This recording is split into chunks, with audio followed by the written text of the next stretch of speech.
Redacted episode 48. Oh my god, you can count above 46. I can. Confirmed. Barely. And today is Wednesday, March 2nd, 2016. Hope everybody's been well. Have you guys doing been? Pretty good. Yeah, right. Yeah. I'm alright, mate. So I was freaking out. You guys are very aware. I don't think other people are very aware. I was freaking out this morning or this afternoon because I normally set my alarm for a couple hours early on podcast days to 10 a.m. and I set it to 10 p.m. So just so people realise, Saurus has recently turned up. When I say recently, within the last 10 minutes. Yeah. Me and Twerk were about to Yeah. go live, just us two. Yeah. And Saurus just went, boom, appeared. And I said, Twerk, didn't I say? I was like, Right as I was going to press the live button. he's going to be here. He'll turn up like he's on a horse. He doesn't ride up. He's like, "Do-do-do-do-do-do. I'm here, guys. man. Oh, Don't I'm worry, ready guys." to go. Yeah. I've just woken up, but I'm ready. Yeah. That's what happened. Yeah. So That is pretty accurate. I was actually like sitting in bed and my alarm goes off and I usually check my emails and stuff as soon as I get up. And I swipe down to pull down, check my emails. I see it's noon. And I'm like, I feel like I need to be somewhere. Oh yeah. I feel like I'm supposed to be doing a podcast. I'll just have 10 Freak minutes out. more in bed. Yeah. Yeah. You know that panic that you have that it's like you're immediately up and like running. Yes. That's that But panic. you that I don't have. know where you're running to or right. No, I knew exactly right away. But anyways, yeah, what have you guys been up to this week? I have had my family in town, which is pretty cool. So my brother, who also streams on Twitch, we showed him a little bit of Star Citizen. He's played it before, but it was a lot easier to have like me there and be like, "Don't do this, do that. This is cool. Why don't you like try this?" DDR games, like fucking playing a guitar and stuff. Yeah, like he plays Guitar Hero, he plays StarCraft, he plays Destiny, he plays like all sorts of different games. I guess you can call him like a variety kind of guy. He's really good at Guitar Hero. He was pretty good at StarCraft, and yeah, like those are the things that he likes to do. And it's kind of just, you know, he pops on stream and plays whatever he feels like playing that day. Maybe we should suggest to Chris Roberts that we get a DDR game implemented into Star Citizen, because it's the sort of thing you'll go, well, not at the moment, but one day. But one day we'll be able to play guitar in space. Yeah. Like think like Mad Max, just in space. Just tie somebody to the front of a spaceship while they're quantum driving, and instead of like flames, you can have like lasers and stuff going. Look at BoredGamer's like, I don't know. Yeah, I want that. It's certainly a video. Yeah. No, this video's buffering. Hang on. But, well, I guess I could describe if the video doesn't end up working, because buffering happens sometimes. Board's head is going through the top of his frame, is the chat saying. Oh, look at that. Also. Oh no, not my head. It's grown. It's grown. It's growing. But like, literally as we speak. yeah, where we started that video was like my brother was trying the new EVA, and he literally slammed into the station super hard, slammed into it again because that boost came in, and I hadn't even tried the boost EVA yet, so I didn't know what to expect. And he just slammed into it and then got the helmet bug, so it looked like he slammed into the station, and the helmet bug broke his helmet and he died, and we were just like dying laughing. He had a really good time. I had a really good time. It was a lot of fun. So Yeah, right on. Yeah, I saw you guys came online, and then I was like, I sent out a friend's invite, and I figured you were playing for some reason. yeah. And we were I on was my like, account. I'm gonna find you. But yeah, no, that's cool. Yeah, we had a good time. It was like I didn't want to, because I had to like take so much time to teach him all those little tiny things. I was like, you know, we should play with him, but I was like, maybe you're not ready yet, because he was really bad. And But it was fun. and BoredGamer, what have you been up to? So genuinely, I've been genuine. That's not a way to start a sentence. Lately, I've been. Lately, thanks. Actually, so Twerk's my writer now. What else should I say, Twerk? Because how we construct my sentences. Surprise! Twerk 17 is the great. No. No, I can't lie. God. I just can't do it. Yeah, so recently, I've been learning Premiere, as some people know. So that's editing software. I've also changed up to Windows 10. I've got new video software for recording and all that sort of jazz as well. So my production's up, but also my ability to learn how to do things is down at the moment. So I'm having to bodge videos together while I'm learning. So I just recently did a video, and I'm thinking about making it a series about careers you can do in the verse at the moment. Yeah, I was really... it's the sort of video that I don't normally do, so I had to show it to Twerk first before I released it, because I was like, is this any good, or is this shit, or whatever? Please, people, check it out. It's called Being an Outlaw, and so the first role I've looked at, because there's the new reputation system in the BTU, is being an outlaw, and it shows some gameplay that you can do with a little bit of role play and a little bit of made up stuff, mixed in with learning the reputation system and the stuff that you could do if you wanted to be a pirate or an outlaw in 2.2. I'm going to do the next one for a bounty hunter and all that sort of stuff, and go on from there. But it's all going to be to do with mechanics and gameplay that we can do in the verse currently. And so hopefully we'll teach people some stuff and get some silly content out there as well. Check it out. Tell me if you like it. Like it if you do. Don't like it if you don't, because it tells me whether people want me to do more of that content or not. Right. Other than that, I'm getting ready for an anime con called Minami Con in Southampton, my hometown, which is this Friday. And it will be... I haven't gone out drinking in 6 weeks, I don't think, or something like that. It's a long time. It's probably like a couple of days. It feels like 6 weeks. It feels like 6 weeks, yeah. Yeah. So I'm really looking forward to that. I'm running an Oculus Rift stall there. So literally just people to try Oculus on. And teach them about gaming, anime and gaming, and VR and anime, and how it all combines together. Because basically it's an anime con, but its theme this time is computer games. So yeah, doing stuff there, getting drunk, networking. Other than that, other than learning Premiere, which at the moment is really annoying because it's like I've started YouTube again from the it's weird. It's different. Like just using it, it's weird. It's so much more powerful. The quality of the actual footage is just so better. much higher.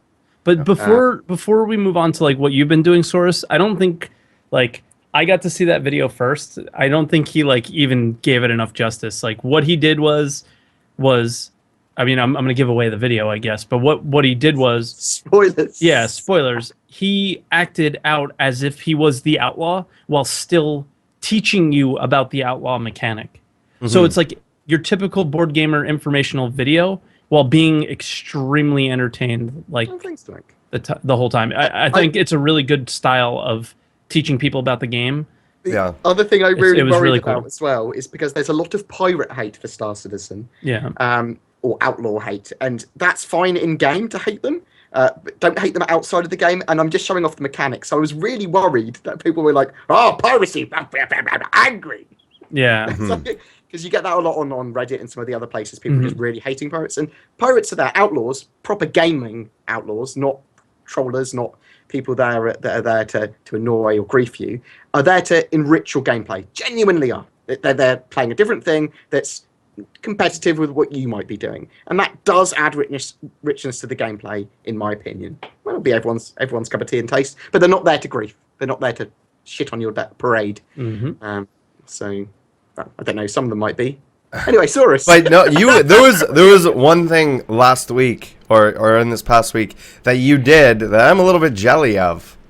And what have you recently? And you haven't acquired it yet. But it's bought and paid for. Kind of a big deal. Kind of like a big deal. You know, I just run it starts as a VR channel. Well, yeah, I haven't got it yet in my hand. I know. So I know. Yeah, I purchased a Vive. Yeah.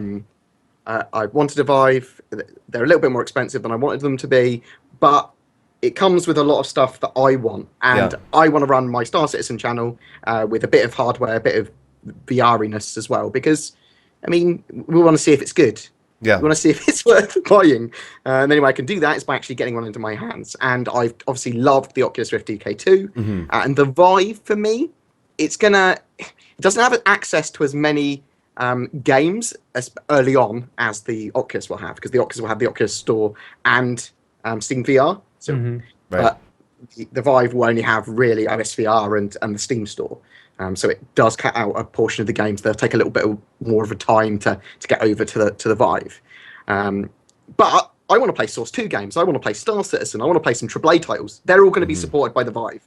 And behind my green screen, I've cleared out a 15 by 15 foot space so that I can move around. I saw it too, yeah. Yeah. So I've got a giant space behind me. I've also got a treadmill coming. I'm going to be really, really looking to VR and seeing if it's fun, viable, and competitive for games in general. And do lots of stupid stuff with it. Hopefully, with like Clifford, I know has got one. Yeah. So I'll be doing some weird stuff with Clifford, and eventually, hopefully, we'll get you guys some of them at some point. You know, Teknoaxe world famous now. On the BBC. I've heard he's been on the BBC. Yeah. Yeah. What's up? Big Autographs later, guys. Yeah. Autographs. We'll have to ask his agent. Yeah. But anyone that's Talk to considering Kaz, getting a Vive, you're more than welcome to check out one of my videos. Literally buying the Vive, and I just discussed why I bought it, basically. Woo! Port 3. Woo! Well, for me, this past week, I actually transitioned that really well because we had a discussion about the Vive, and that was because I was able to try the consumer version this past weekend, which was like nothing short of amazing. I also will be getting one. When is more of the time for me. I haven't ordered one yet, but I'm definitely getting one. And yeah. Oh, excellent. Yeah, so I'm super, super excited about that. I went to Twitch Vancouver. I was at Monster Cat. For those of you who know who Monster Cat is, I think it's like a record label based out of here in Vancouver. So we had gone down there, and I met this Twitch meetup was so much bigger than all the last ones, like more than double or triple the size. So that meant more Twitch partners that were there. That meant like more, and I wasn't hosting it, which meant that I was able to actually talk to people and whatever, and make some actual headway with some of the Streamhouse stuff, because now I have a bunch of partners that are on board. They're on me. Yes, they're on. They're they're on. The puns are real. Puns are real. Yeah, they're on board with the Streamhouse and everything. Other than that, I mean, I've been playing a lot of Star Citizen, doing a lot of PTU testing. We were some of the first people to find out about the Marine medium armor.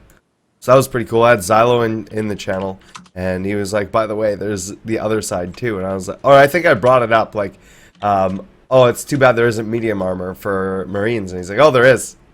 And then he explained how we got it. I was like, yes, let's go do it. And got some pictures and stuff. It was pretty awesome. But yeah, other than that, not really much else. Just sort of been working on the channel and getting some networks in line and ready to go for some things. So, yeah. It's awesome. So, yeah. PTU, right? Yep. So has everybody tried? PTU speak of? Has everybody tried PTUH? Yes. So I guess the big thing is 24 ships, 24 players. So we've had 24 players. Have you noticed a difference with 24 ships? Yeah. So what I like to do is I like to run around with a mate around all the pads and just constantly press the button to get more ships, just so I can have 20 ships. Does it work like that, or does it desync your ship? I don't know. It gets rid of your ship. Your I other was ship. just taking the piss. Yeah, Okay. if you have a Hornet and you respawn another Hornet, it'll get rid of the old one. But if you have a Hornet and you spawn a 300i, I think it both stay. Really? No, please. That's not good. That's such a troll. That's not a good thing. I guess we could start out with before we go into that. We're still now. Have you heard any information about it going past wave 1 of the PTU invites? I think it's on wave 2, isn't it? Aren't we on wave 2? I haven't heard anything about it. Are we on wave 2? I think we're still on wave 1. Other people, other news providers for Star Citizen have reported we're on news 2. Not me. Yeah. so I haven't reported it then saying it's... I haven't seen a dev post. I don't think they anything. have. And I was actually talking to Xylo again about this, and saying, he's like, well, we haven't brought out wave 1 because we don't need to stress test the servers right now. There's too many issues that are buggy, and you have to think of every time we put out a build, everybody's got to download that, and the more people that is, the more expensive that's going to be as well. Yeah. Right. So, I don't think they have, and this was just the other day. So I don't think they have. So now, wasn't given Patch E likely to be was contender for being released on Friday, wasn't it? For actual live potentially, Yeah. but I mean, come on, the Patch E had that helmet bug in it. Like, there's Yeah. no way that can get released. Yeah. Oh yeah. The helmet So- bug and the disappearing ships were still an issue then. Yeah, so it was never going to go. No. And okay, so now considering that it was a potential patch to go live, that's actually the discussion that I kind of wanted to have with us. Was there's 4 other waves that need to happen, and in order, so how they're doing the waves, we've discussed this already, is 1,000 accounts from the issue council and 5,000 accounts from that have played 5 previous PTU builds in the last 3 months. Then they open it to more and more and more. Now, if they're not allowing people to take part in the PTU, how can those other people, besides those 6,000 people that are in, which we are lucky enough to be in, which is really awesome, how are they going to earn their way into these builds? So they might not do this the same way next time? Yeah. Potentially, most likely is what I would think. Well, it's more likely that they'll keep on pushing the barriers back. So if some of these people didn't participate this time around, Well, how could they? Oh, No, the no, people. no, no. Oh, the people that are in that did not Yeah, participate. yeah. Gotcha. because basically all they want to do is they want to get as many people that are working. actively Yeah. that are actively working for bug smashing Mhm. and on the PTU build rather than just playing. Although I'm sure just playing it regularly does actually help them and give them valuable data. Yeah. So people that are just going to load into it once and just download it, that is not helpful to CIG. In fact, that costs them money. Yes. But people that vigorously test it and are downloading all the patches and are reporting stuff, that does really help them. And that's why they're doing it this way. And that's why Xylo mentioned that to WCFosaurus, because it's wasting money for them if they're giving the patches to people that aren't going to help. You're totally right in saying that other people that want to be part of that shouldn't be now excluded because they didn't get in earlier. Exactly. Like how do those guys earn their way? Like, Well, they say in the might. PTU invite how to get that invite done, right? Like if you are even in live, be putting in issue council reports. That's going to help you out, right? Fair enough. When I you didn't think when of it you that way. when you do get access to the PTU, right? Make sure that you're in there and trying it out and pushing it. But more importantly is the issue council and using the issue council. Yeah. Like they said, they only need one. They just need one new report and one contribution. Is wave 1. One new report and one contribution, and that's it. To get That into being that first said, wave. Don't randomly spam ones that have already been done. I've Right. accidentally a few times put one in that's already been done. Yeah, I was even lucky though I've enough to get looked. one in that wasn't this time. It's hard. Some of these issue council guys, man. Yeah, they're they're hardcore. pretty hardcore. And for me, it's hard to actually, because I don't get the patch until the next day. So a lot of the reporting is done by like you, Saurus, and a lot of the guys that are on when you're on, because that's when the patches go live. Like, for example, if you guys are watching live now, patch I just went live. Okay. So there you go. Like they just go, they're going live around this time, whereas in the morning I don't get to. So Nobody download because we'll go all pixely. no, I'm not downloading this time. I want to play it, but no, we won't download it this time. But yeah, I mean, that was my concern originally, and I never thought of it this way, Source, that you should be, taking part in the issue council then on 2.1.2 instead of 2.2 whatever, and then you can, because I was concerned, but the one concern is taking part in PTU builds in the last X amount of months. So if they continually do it this way, we might. Some people might get excluded because of that reason, but I don't think they will. That being said, if they had 6,000 testers now that were all getting all of the PTU builds, it would be packed, and it's not. But also that would also be great for CIG, even if it was excluding other people. I mean, I hate to be a dick, because I don't think we should exclude people that genuinely want to help and aren't just like, oh, I just want to have a look. But I mean, it's great for CIG, is what I'm saying. If all those 6,000 people were really actively helping them, but they're not going to be, and they'll get moved out of the tests, and we'll just have to see how they do it in the future. I don't want to piss anyone off. Yeah. No, I want to be in the PTU, you bastard. I mean, just like one last thing on this subject, do you mind if they don't ever go past wave 1? It's a PTU. Well, you see, It depends on how quickly they do that. I mind a little bit because some of the guys that I do content with, so my BoredGamer guys, that when Star Citizen comes out, they're going to be very active doing content with me. They can't play because they've got like 2 or 3 builds they've played in. And now they don't have the opportunity to play in anymore. I was going to do loads of content now that the party system's there, but I can only do content with people in America because everyone else that I know doesn't have access to the PTU. Yeah. Which is really annoying. That said, I'd be really like, they can't do it like this if I wasn't in the PTU build. So because like I if got we into the were, PTU, you've got to think about it. So if we weren't in for some reason because we hadn't been in all the other PTU builds, we would be so pissed off. Yeah. We'd be like it's damaging our channels, it's damaging our views. We would be like that. So yeah, like I don't agree with what I said. I just figured I'd ask. Oh yeah. We can. For me, it depends on how long the PTU's up for. If the PTU's up for a day, then maybe a day or 2. Then it's whatever. But when it's on like this for a week, no, it never is.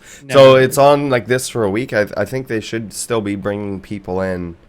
As that happens. I'm actively on the issue council and on the PTU builds through fear. Yeah, I mean, I wanted to be on there. I had my family in town. It was really hard for me. I did my stream and then I spent time with my family, so it was hard for me to. Well, remember be active. They have the crash reporter and everything now as well, right? And that helps them. It's still getting them proper metrics. If you're in there, like I said, it either you could be in there for so many builds in a row, and that puts you at a certain tier, or you could just be active in the issue council and that'll get you in. Do you guys remember what we said would be the build that they went to live on from last week? I don't remember what mine was. I think it was H or I, but I can't remember. I think you said H and I said F. Yeah, and I said I said it in between. Remember? So we all lost. Yeah. Oh well. That's okay. But yeah, I mean, I guess moving on. Oh, well, you had something to say. Yeah, go ahead. I'm sorry. Do we know what data the crash handler takes? I think it takes your PC build and your credit card numbers. Because I used to be I don't give a damn what apps and what phones have my data and where I am in the world. I used to be like, they're not going to do anything bad with it. It's only going to be good with advertising data and stuff. They're only going to help get me shopping. But over the last year, I've just been told by everyone basically, like, you should be more secretive with your stuff. Oh, Windows 10, stop all the Windows 10 data mining. And when I saw the crash handler, I basically, under my breath, the first time I saw it, I was like, bloody data mining. Yeah. Even though I know it's helpful, but I'm just curious on what data it takes and where it takes that data from. Is it all from a crash log file? I'm more curious than pissed. Because obviously I want. I'm pretty sure it's just your computer build, is what it's taking. Okay. I imagine, right? Because when you fill out the PTU, the issue council, right? Before you are able to submit your first bug, it asks you to put in your build, right? And to use this file or whatever. And the file for a lot of people, was incorrect for some people, right? Like, how do you update that, by the way? Just run the program again. So the thing is, like on the website. I'll show you. On the website. Okay, yeah, so I even updated it, and I just thought of this now. I'm gone from a 780 to a 980 Ti. Exactly. And I haven't updated it. But I know that the crash handler is going to have all that information proper. I'd also update your file. If you want to get chosen for the PTU, update those files. You should go into the issue council. Next time you report a bug or participate in a bug, or say I can reproduce, you can delete your old file there and then upload a new one. And it's worth doing because I'm on Windows 10 now. Different issues, and I've noticed on Windows 10, I know I'm getting different builds as well of Star Citizen. I have totally different issues with Star Citizen than I used to have. Like, I've got really great frames. I get really random like Java crashes and odd crashes, and I'm like, what's going on? Why is this crashing now? I don't necessarily get great frames, but the animation is so good that it feels like good. Like I have Shadowplay, always showing my frame rate in the corner, and sometimes it'll drop down to 20 something or whatever, but it still feels really smooth. It doesn't feel choppy. I was getting 87 frames or 89 frames or something consistently the other day while in the PTU in Port Olisar. I was like, this is pretty much VR ready. Yeah. Yeah. So, oh, I mean, I'm sure it'll dip down a little bit, which makes it not, but it's getting so optimized. It's getting so optimized yeah, already. it's great. And it's like they haven't started optimizing, like for real optimizing yet, right? So that's really cool. But like, I didn't crash once today. Our server started acting weird, and there was like, I don't know, for those of you that played H, I had some really friggin' weird things happen this morning, and I know it's been reported a lot. Basically, like I could be walking around Port Olisar, and people were just in ragdoll animation everywhere. It just looked like people were drunk all over Port Olisar. I thought they were doing that on purpose because I thought they were doing it as a joke. No. It's collapsed on the floor, just with their arms. Yeah. No. I kicked a guy off of the landing pad. This is the thing, is somebody had told me last night when I was running around Korea, and I think this has to do with a lot of the lag and latency we've been dealing with. That's what they lately. said with the desync on the servers is causing all of Yeah, this. so I was running around thinking I was being Rambo shooting people and stuff. But other people were seeing me doing one of those on the floor in an airlock, and they thought there was just nothing like, wrong with you. and was Or you like, weren't no, shooting. and they thought I was stuck, so they're like, oh, I'm just gonna shoot him in the head. I was like, oh, I was like, what? Because I was like, I died a couple times in a row, and I'm like, okay, guys, look, I get being shot in the back once or twice, but it's like I always check behind me. Where was that coming from? And one of my viewers was like, yeah, it was me the last couple times, and you've just been on the floor. Yep. And like, what? Yeah, like you're just on the floor there, and you might be around the hallway, and they can kill you there. Yeah. It was really weird. But so because it got so weird, there was a bunch of CIG QA guys trying to figure it out, and I didn't have a single crash the entire stream. But one of them accidentally shut off the server that I was on when they were trying to test things. And that was the only issue that I had with like instability or anything like that. So it's like we're really, really close, I think. Yeah. Now that stuff, who knows? Like there was no desync when I first got into servers. There was nothing weird happening when I first got into servers where they were like in that 16 player range. But as it started going up, things definitely started to get a little bit weirder. But yeah, I mean, overall, I'm having a great time in it, and I think we're really close to getting it pushed to live. So I can't wait to play with everybody. Fixing that latency stuff, but having stuff like all those new animations in, the new EVA in, the turrets being feeling a lot more smooth. EVA is amazing. The turrets feeling better and working properly, and all kinds of stuff. It's starting. It just feels really solid, which is really important. I have a weird thing with the turrets, though. I think, okay, I did one mistake, which I didn't get a chance to try. My mouse sensitivity was just on standard. Do you change it around? Because when I was in the turret, it still spun really fast for me. And sometimes it would overspin. Do you remember when I was in the game with you, Twerk, and I got into the turret? Yes, but they fixed that. But I'm still like moving really fast, and I tried to lower it, and like I can see how turrets feel really good now. Like so almost. You have a Corsair mouse, right? I have a Logitech mouse.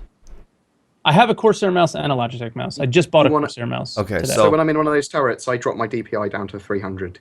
That's what it is? Yeah, I changed my DPI. Like I have a thing on my mouse on the top. It's a Corsair M45, and it allows me to change my DPI on the fly. Same thing. I can lower my DPI and raise it on the mouse. Cool. And you just want to drop it really low, really low. Okay. For the turrets. Really low. Really low. I've got 10,000. My DPI is on 10,000 normally for a ship. Smooth aiming. You need that for smooth aiming. When I was playing against Mac Binary and like Darkstar and people that are really good at dogfighting a while ago, and I was like, I know I'm good. I've got the hours, and they are owning me. And then I started to up my DPI and learn to aim a bit better. And I was like, I don't use the mouse normally, but the turret it forces you to use the mouse right now. You cannot use a joystick in the turret. Doesn't work. So I was like overwhelmed, and I couldn't get it to work. There's apparently a separate turret setting. I did change my sensitivity in that setting. Did nothing. So Some people said just change your overall mouse sensitivity within the game, and that might help it. But I think just changing the DPI will probably do the job. So thanks, guys. Yeah, I really need, because I want to enjoy turret fights, but I didn't get a chance to. Much more enjoyable now, mate. Much more enjoyable. So there's another thing that's going on, which they mentioned on RTV. I like that they've done this as well. Yes. But I'm still not 100% sure on exactly what it entails. And I don't think they went into great detail for it. Basically, if you only have an Aurora, if you're an Aurora only backer, and I think this should be Mustang Alpha as well. Yeah. Yeah, like any kind of starter. There is an in-game, in-law reason for this, though, as well. And CIG don't want to be seen this way for other reasons. I'm sure there will be other things they do in the future for other things, but yeah. But basically, there's going to be a special discount for you. I don't know what that discount even is. Not sure. $5 discount. Oh, that's right. For the 300i. For a 300i. So $5 off for a 300i, and I'm not sure if it's for anybody who only has an Aurora from forever. So if you buy only an Aurora tomorrow, you'll still have that $5 off. I would hope so. Yeah. Personally, I think it would just make sense for them to do that. But if you only have an Aurora, I guess it's something that would probably be in your hangar. So check that out. Just a quick little PSA about that. And see it, because you might have a $5 off upgrade to a 300 series ship, which is going to get reworked soon. Just to make this more fair, though, so the Mustang Alpha is technically worth $5 more than the Aurora MR. So if you look at them in the upgrade section, the Aurora MR I think is worth $25, and the Alpha's worth $30. Yeah, it's worth $5 more than the upgrade. So, yeah, if you were upgrading the Mustang, you'd still have effectively the $5 off. Okay, gotcha. Makes sense. So maybe it's always been there then for that. And then some more stuff that's been going on is they've been working on persistence. They've been telling us about persistence forever. But on ATV, Jake Ross kind of mentioned They haven't, not like this. No, but so you've got to remember that persistence was only really mentioned within the last few months. I know, but that feels like forever, right? Because you just want it. It's a feature that they've only just really announced, but it's getting so much attention and they've made so much headway on it. Every day feels like an infinity in the Star Citizen universe. Yes. Just because we play it so much. Yeah. Yep. But it's like the Saber. This is something that is getting so much work and is coming out a lot earlier than we think, or at least it's getting a lot of love. Yeah. So, And some of the things they talked about persisting was like our criminal count, our loadouts. I'm trying to think of some of the other things that they had. But I figured that it would be a good discussion. What do you want to see persist in game day one when they bring persistence in? And like obviously in the future, we want everything to persist. But what do you think are the priorities to have persistent? Patch 2.3 if that's when it comes in. Loadouts. Which I think it will. Loadouts need to be Loadouts persistent. on your ships, right? No, loadouts on your ships and loadouts on your character. Yep. And that includes like hopefully customization of like your outfits and things like that. Any weapons you have, things like that. Any weapons you've earned, right? Because like now we're earning weapons. Like you have to do things to earn certain weapons. I was expecting this so far and in the future. Armor. So it's a weird thing because when I think of persistence, I think of everything persisting. So when I log out of my ship, it's there when I come back, and the servers being up constantly. So anything that changes in that server will persist. So it's not just about my character loadout. It's not just about my ship for me. It's about everything. I don't think ships are going to be staying in. No way. That's not going to happen because what are they going to do? They're going to have 24 people do a server, and then just those 24 people, and then only those people can join, right? Exactly. So it's not going to work like that. So we are talking about very small scale persistence. Yeah, small steps. So we're going to think about like shopping, inventory, like you said. So yeah, inventory, cargo hauling, things like that. Yeah, cargo hauling. Yeah. For me, is your criminal rating. I think is really important. Yeah. Think about like I want to go now. It kind of sucks sometimes too, because if you're a guy like me, where you're like, you know what, right now I want to do the criminal system. I want to show you the medium armor, right? So I have to go and do it. So that sucks. because I have to go and do it. I can't just show it. But it's also cool to show the process. Yeah. But you can do the opposite side of that. The exactly, same you way, can go easier. hack yourself down and go. And Well, no, do you the could go opposite. do accounts. the medium, right? Yeah, that's where the 2 accounts sort of come in.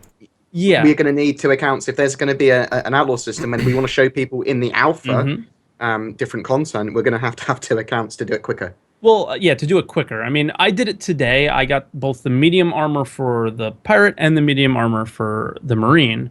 And it took some time, but it was a fun process. And it like got everybody involved, like especially for the marine. The marine's a lot harder because you have to kill live players. And so just in case you guys don't know, I'm sure like if you followed Saurus, and I know he's gotten it, is for the heavy pirate armor or the heavy outlaw armor, you need to get to level 4 criminal rating. That's right. And then die. So at level 5, I assume you get it as well, right? If you die at level 5. But do you get kicked from the server? Because if you get killed at level 5, you get kicked. Okay, so we're still getting kicked from the server at level 5, so that doesn't matter. So you get to level 4, instantly kill yourself, you got it. It's friggin' awesome. Yeah. It's so cool looking.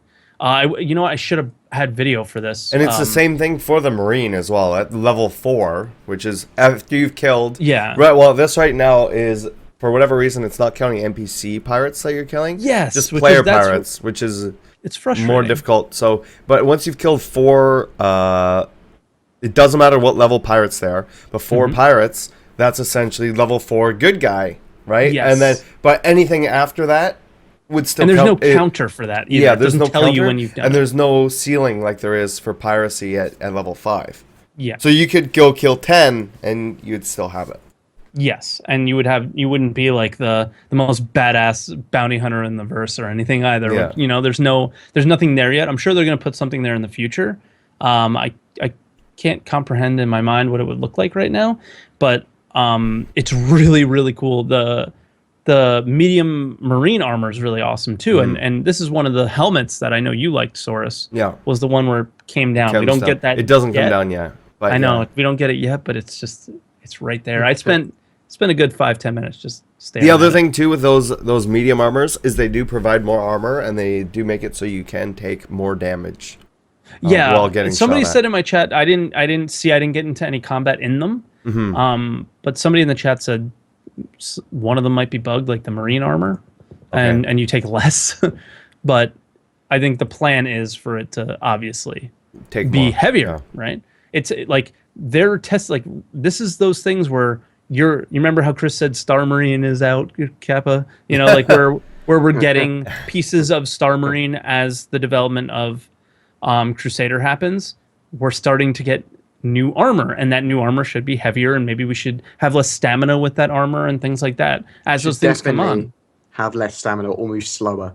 Yes, and all that stuff's going to come online with those things. So Star Marine is getting closer. I think it's still really far away, but Star Marine's getting closer.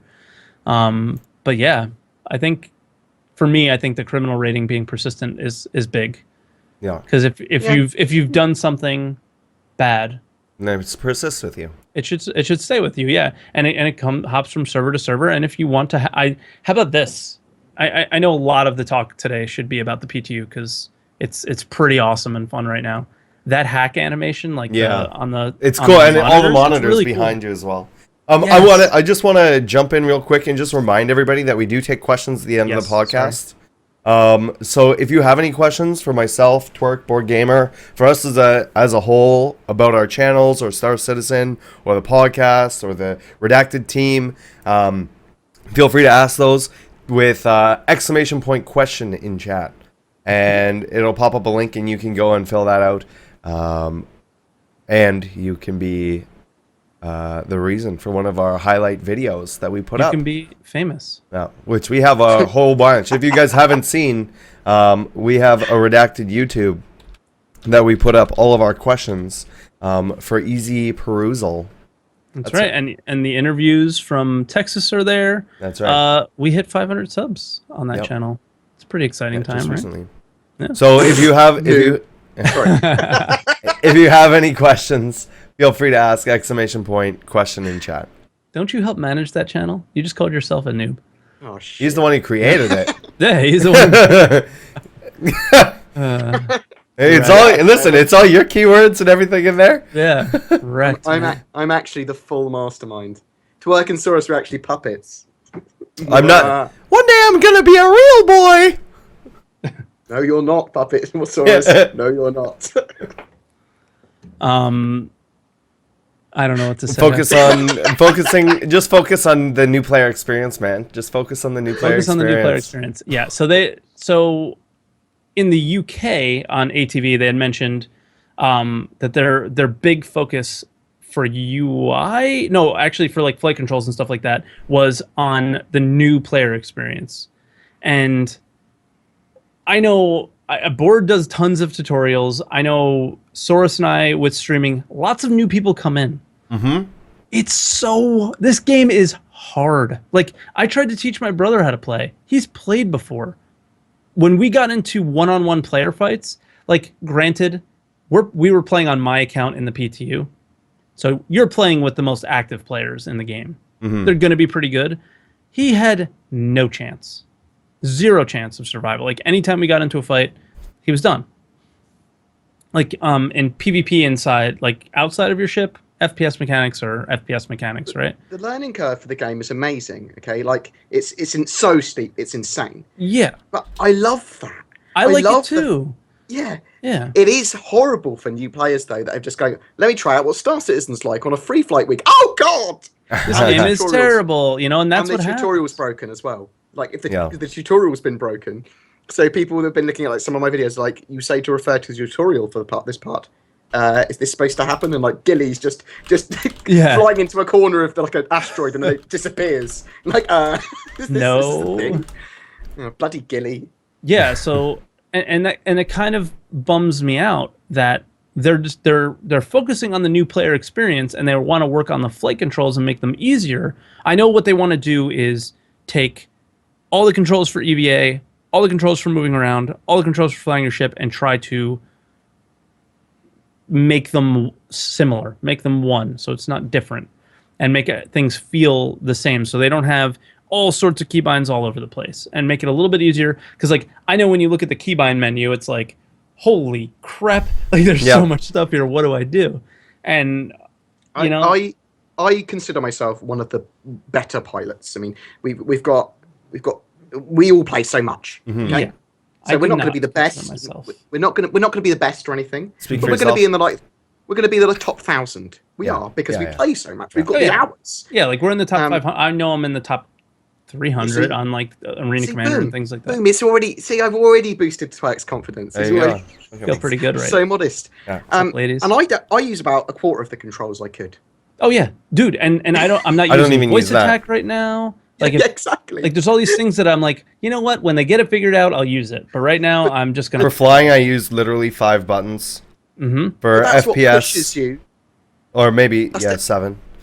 That's definitely what pushes you into being a better pilot. You get to a level where you've got the hours, but you need to use all of those controls to get better and better and better to push you into the top percentile, especially when you're trying to survive in the verse. When the game goes live, there is going to be a big difference of people that Oh man, survive. Yeah. people are gonna get destroyed.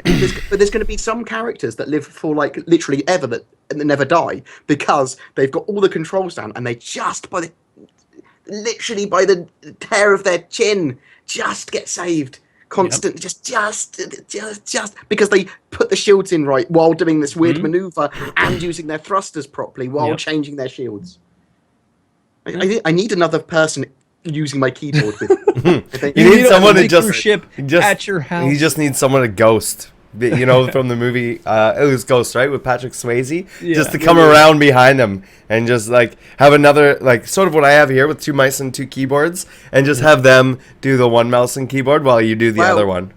Saurus, you're doing Streamer House. That could be that could be a quirk of your stream. People be a can thing. ghost you. Yeah. Yeah, you can. And we can play the music. I forget what the song is, but you can play the song, and I can make it all like black and white and a little blue misty. Yeah. Yeah. Oh my god, But- that's so hot. Like, So hot right if now. you're gonna, if your goal is to try and focus on the new player experience, shouldn't the first thing be the tutorial? Yes. Right? Like, like they're saying like, oh, priorities. Like, Well, okay, you decided that you're going to focus on the new player experience, but they didn't really mention the tutorial in that video. They need certain things. They genuinely do. They need a video when Star Citizen launches for the first time, literally explaining the basics of what's going on. What is Port Olisar? What is this? What is this? What is this? And then signposting you to, this is the first time, have a look in your hangar, and then do the tutorial. And then signposting you from that to do something else. They need to be signposted to tell you what you should do in what order to build your user experience. Because at the moment, there's too much, and it's too confusing, and it's all sandbox. So people are like, this isn't a game. Because it's not a game. It's a sandbox test that you get your experience out of. It's an MMO with sandbox. And it has that gameplay even now, that MMO sandbox gameplay. But it is confusing, and people need to find their own fun. So that's the end of my rant. Sorry, Twerk. Oh, you're good. But yeah, you're right. You're completely right. It's just I don't know.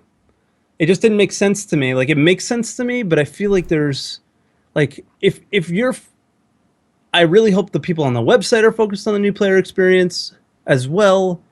I just like I just hope it's consistent across the board. Yeah, like I think this is kind of that point where I know priority is important. I feel like that's one of the things that really should be priority, because we're coming up on Squadron 42. Potentially a game like Star Marine is going to come into play, where a lot of new people are going to be brought into game. We've already got Star Marine. I'm sorry. Yeah, obviously it's March. That's true. It's March. If we don't get it now, we're not going to get it until March 2017. Where's the Starfarer, Twerk? Where's the Starfarer, Saurus? Well, we do. What? Well, we can. Where's 2.2 live? Where's the February patch drop? What's 2.2 going on? live. It's March. Yeah. Where's 2.3? I know. They said they were going to release a patch every month, and they dropped the ball. They did a PTU patch. I thought that's what No, it dude. was. No, dude. I'm just joking. People have been. Some people have been like, oh, it's a PTU. It doesn't count as a patch. Yeah. It's like that was. Well, I'm gonna have to disagree. Yeah.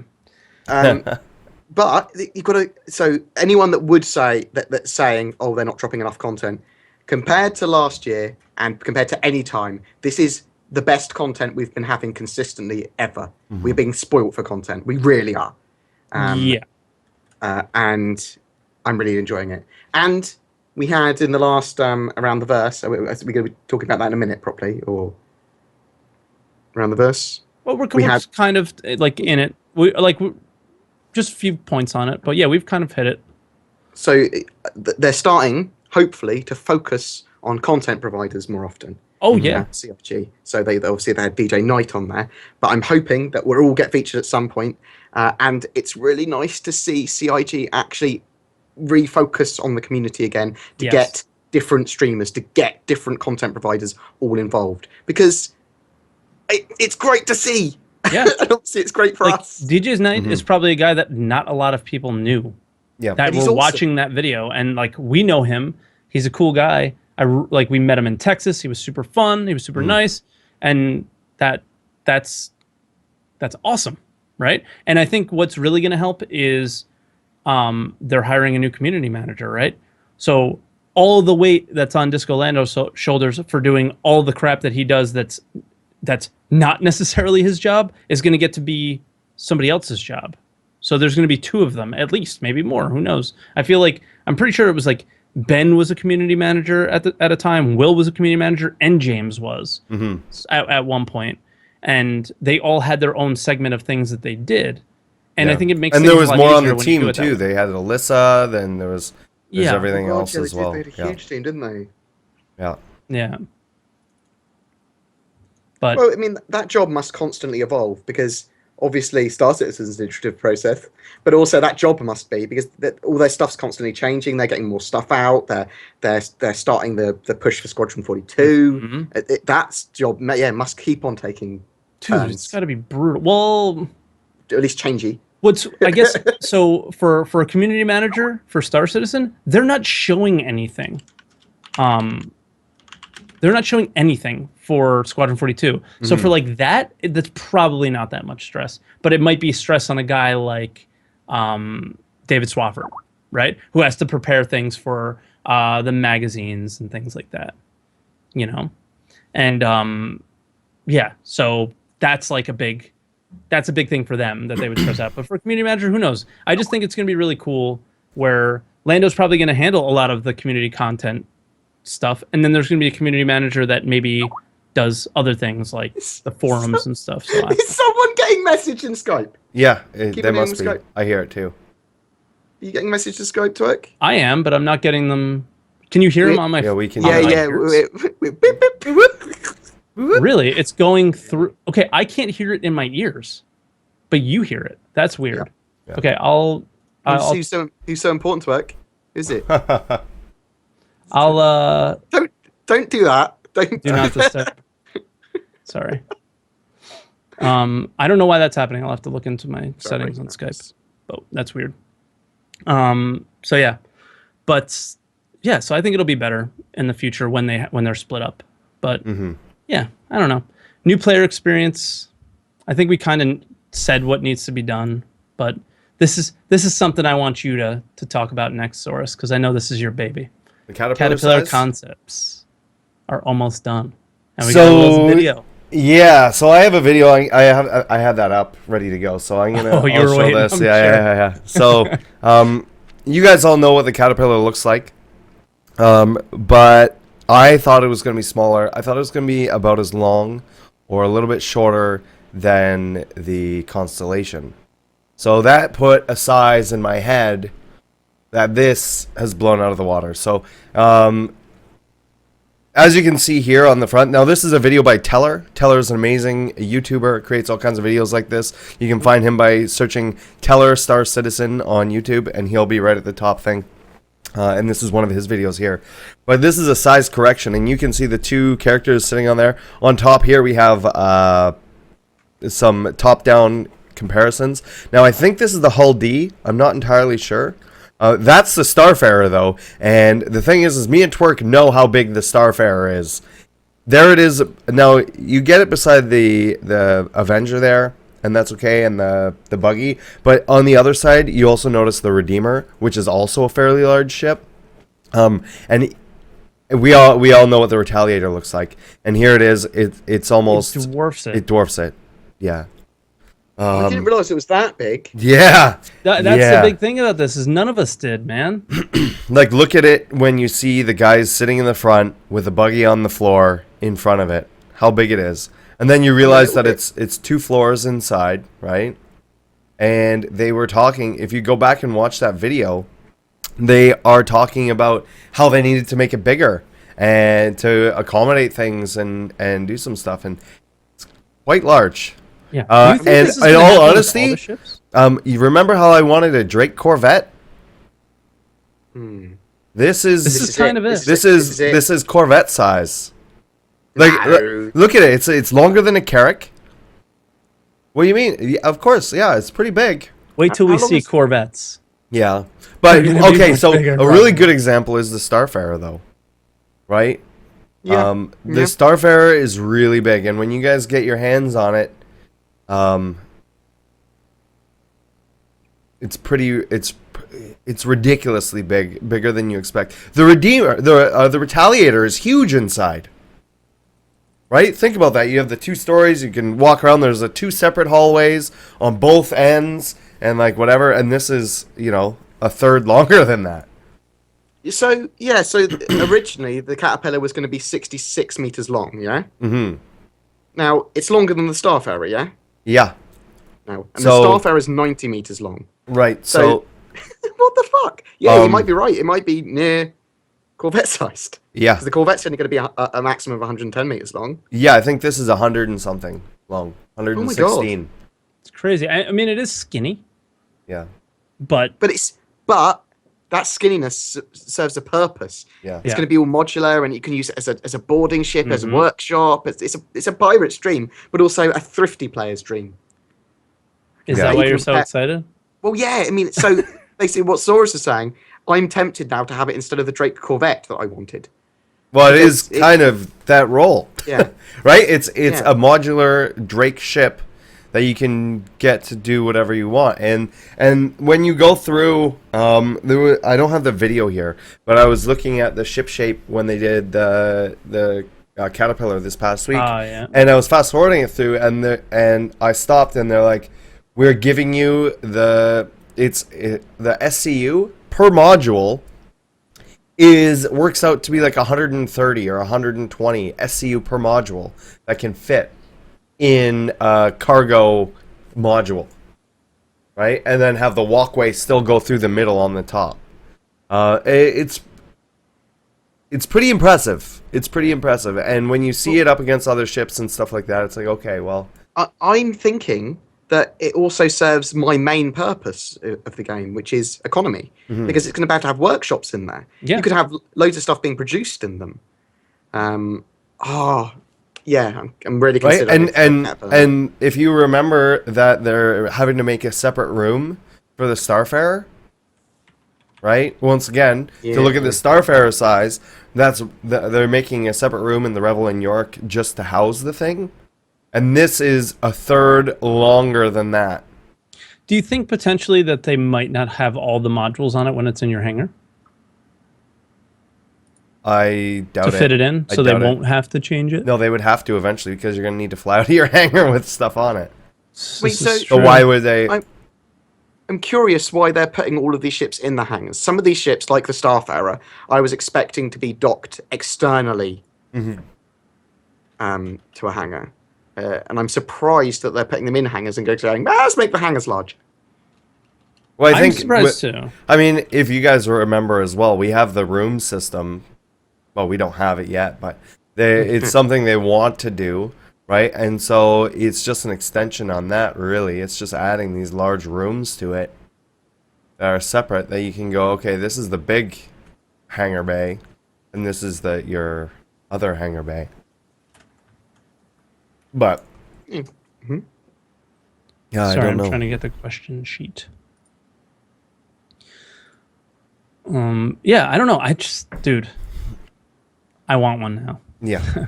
I never kind of, that was got one of one. the ones where I was like, I kind of want it, kind of don't really know. And now you see Now how they were talking about the Monarch, and we sort of put one and one together to be like, okay, the Monarch and the Caterpillar may work together. Now with that size difference, it's like the size difference is a lot larger, right? Like it's a lot bigger, and so it looks like they could fit M50s in the front, right? And I'm such a nerd. I'm looking through hoping that I've got upgrades to change one of my ships into a Caterpillar now. It's going, oh my god, the Caterpillar, I'm so excited for it now. Well, yeah, oh like how you are with it, Bored. Like they call them chop shops, but that's the only salvaging ship I want that. besides the Reclaimer. Like that's the first salvaging module that I've ever heard. So I want it. I want it as a mobile workshop. I want it for production. Yeah, well, like the other thing too is the only mobile store we've heard of as well. Well, the Banu Merchantman's supposed to be. But yeah. God knows when that's going to happen. So, like, we know we're going to see this before we see the Banu Merchantman, I would think. Yeah. So, I mean, it'll be the first mobile shop, that's for sure. I expect the Caterpillar's pretty close now because they've been working on it for a while. It's got a load of mechanics that they want to do on it. I don't expect that we'd get many of the modules and mechanics to start with. We'll certainly get a few. So. Yeah, it is so big. It's an exciting ship, and do you think this has kind of been a trend where they're like ships get bigger? You're getting a whole lot more ship than you bought originally. So that's because when it goes from the grey box to the white box phase, they're like, we can't fit anything in here. Well, yeah, they go, well, people need to move around, these stations need to be there, we can't have seats and doorways blocked, and they either remove stuff or make stuff bigger. Now, obviously, in the case of the Cheyenne Scout, they had to remove a seat, and they went, it's not essential. They just deprioritized that seat. Now, obviously, that annoyed some people, but, I mean, I don't think they were totally wrong to do it with that. Right. And they normally make pretty good decisions. So, yeah. Most ships have gotten a size increase. Whether you look at the Freelancer, you look at the Starfarer, Constellation. The Constellation. Well, did it? Yeah, it just got style. Yeah, the Constellation I think got stretched a little bit. It What got was a the little bit original bigger. size of the Idris when it was a Corvette? The Idris went way bigger. It was like 110 meters or I something. think it was 110 meters. Yeah. So is Then that there's the no largest way. increase? Because To a it's like frigate. doubled in that. Yeah. Isn't it? Yeah. I think so. The Starfarer was a pretty big increase. And the Freelancer was big, but it wasn't that big. Because I think the second I think the largest Idris one is the now, biggest. now probably the Caterpillar, Yeah. because the Caterpillar is almost twice the length. Yeah. It's just like everything is getting crazy. So like I think that's probably going to be a trend going forward. Like looking at the stats page, your ship is going to be a lot bigger. Like how can the Orion not get bigger? It just how do you fit all those giant we can't fit all those giant Don't- space rocks in there. Don't tease me, Twerk. Don't tease me with a I larger know, I just got Orion. excited. So, anything on the Orion getting I am scared though. Oh, like- I've just seen on the forums actually that the Aurora is now getting made to Idris sized.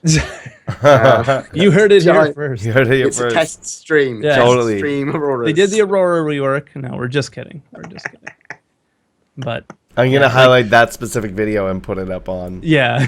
Oh, man. YouTube, being Just like, upload "Oh my it to God, Aurora News, frigates, Just upload it to Aurora BoredGamer's frigates." YouTube. Yeah, BoredGamer's normally so accurate with the news. What's going on? But yeah. But I don't know. I knew that was a ship that you guys would get really excited. And moving on, like talking From about the Corvettes. Caterpillar, Yeah, another ship that you guys were excited about, hoping that it was going to be the Drake Corvette, which is turning out to be the RSI Corvette. They kind of just mentioned a little, Polaris. yeah, they mentioned a little thing about it was He that it's looks going to so be disgusted. Yeah. they just mentioned it was going to be more economical than The Idris. like the Idris or the Javelin and some of these larger ships where it's going to be easier to fly with a smaller group, maybe take less And probably money at a price point that other people can afford. when they go to sell it for USD. Mhm. It's probably going to be more economical in that form as well. So that's pretty cool. So less bells and whistles. So for people that are looking for that big ship for their org or I got 5 friends that I really want to play this game with, like this could be that with some NPCs or something. But yeah, like they quickly hit at that, and I thought it was something worth mentioning. So Go ahead. the name, because obviously it's not 100% confirmed being called the Polaris because they do change these names. Mhm. Is the name Polaris just coincidentally connected to AMD, or do you think that this is because they have like a tentative deal with AMD? Polaris is kind of connected to space, right? Yeah. Yeah, yeah. Yeah. So I I think don't- it's probably I don't more think linked it's- to that. Yeah. I feel like they would didn't tell think- us if it was linked to AMD, right? I think that was something they would even say now. But No. yeah, Yeah, okay. yeah, I wouldn't It's think just- so. Obviously, AMD actually have a presence in the universe Yeah. in Star Citizen. They're their own made up. AMD made their own company up Mhm. for Star Citizen, so they exist in lore in the universe. Mhm. So I was just thinking maybe it's connected to that at all. I do want to see more of that stuff in the future, but I quite like it that if they do advertising deals and if they do like these special promos that they can do it in lore. I Yeah. like that idea because Yeah. I don't. it doesn't mind feel as yeah. grimy. Yeah, Right? it doesn't. Yeah. It doesn't. If you do it tastefully, it can be quite then cool. it's really, really good then. Mhm. Yeah, So, or at least makes a parody of itself, and I like Yeah. that. but just another thing to hit quickly on was that they mentioned this on RTV as well. It's in the plans for the Starfarer to get into 2.3. So we've kind of assumed that for a while, but it's the first time that they've officially mentioned anything that was in the plans for 2.3, and that was like one of the things. So that's cool. I know we mentioned it a little bit here. I'm looking forward to. Do you think they're walking going to through do it. the same thing with the Starfarer that they did with the Saber? So a lot of people can test it out? No. No, I think that it's possible. No. if they do the small wave PTU stuff again, maybe. The when it's flyable, sure. Oh, yeah. That's But it's just going to be hangar ready, right? And I think even on this past ATV episode, they did an interview with, oh my god, I can't remember his name. He worked at Activision, and everyone was like, Activision. And Vincent Sinatra, I think Vincent Sinatra was his name, and he talked about QA, and that the process of getting a ship from hangar ready to to flyable. And hangar ready is easy. All they have to do in QA is like sit in the seats, make sure nothing clips, animations are good, done, right? So for us to test that, there's not much testing to it other than like, hey, I clipped through my ship here, or hey, I clipped through my ship there. That's like really it. So I can't imagine that they would need all of us to be flying it like the Saber. Like in 2.2, it's just Saber vision everywhere, right? Like everyone's flying it because they can, and they know they're not going to have it after. But yeah, I don't see that happening with the Starfarer, not until flyable at least. Right? I guess that kind of makes sense. But I bet you when that thing goes flyable, they'll do the same thing because it's so damn big. They're going to need so many eyes on so many things on that ship, right? Testing that thing is going to be crazy. But yeah, I don't know. One of the last things that we have on the little docket here before we go to questions, and again, !1 question in chat, guys. Get in there, ask some questions. Chris was on 10 for the Chairman on Monday. And He's back. Woo. Yeah, he's back for now. He mentioned like he's going to be going back and forth like every 2 weeks or something. That's crazy. But he mentioned one thing that was just like, oh, Chris, why? Don't do it, Chris. He goes, so yeah, you're going to pretty much see all of Stanton in a few more releases. I'm paraphrasing, but we're going to open up Stanton in a few more releases. So like a few more releases, a few is 3, right? That seems a little fast for me. I feel like he kind of like put his foot in his mouth there a little bit. Chris should never give time frames. Yes, and he always does. He's the only one. And I'm sure he's the one that walks around and says to like Jared and Ben and whoever else is on like RTV and ATV, like, no time frames, guys. No Also, time frames. And then comes in and be question- like, by the way, Any question given to Chris that's about a new mechanic they haven't talked about should never get to Chris. Yeah. Chris Roberts will always say, that's a great idea, to anyone that's got an idea. And he will always say, well, maybe in the future. Now, that sounds like a lot of people like feature creep, but it's really not. No. He's looking at the future development of the game over the next 10 years that he can do after the game's released. So he will put in the other thing everything too is he can. I think it's also him being nice to people. That's true. He's saying, saying, yeah, maybe in the future we'll think about it, but not right now.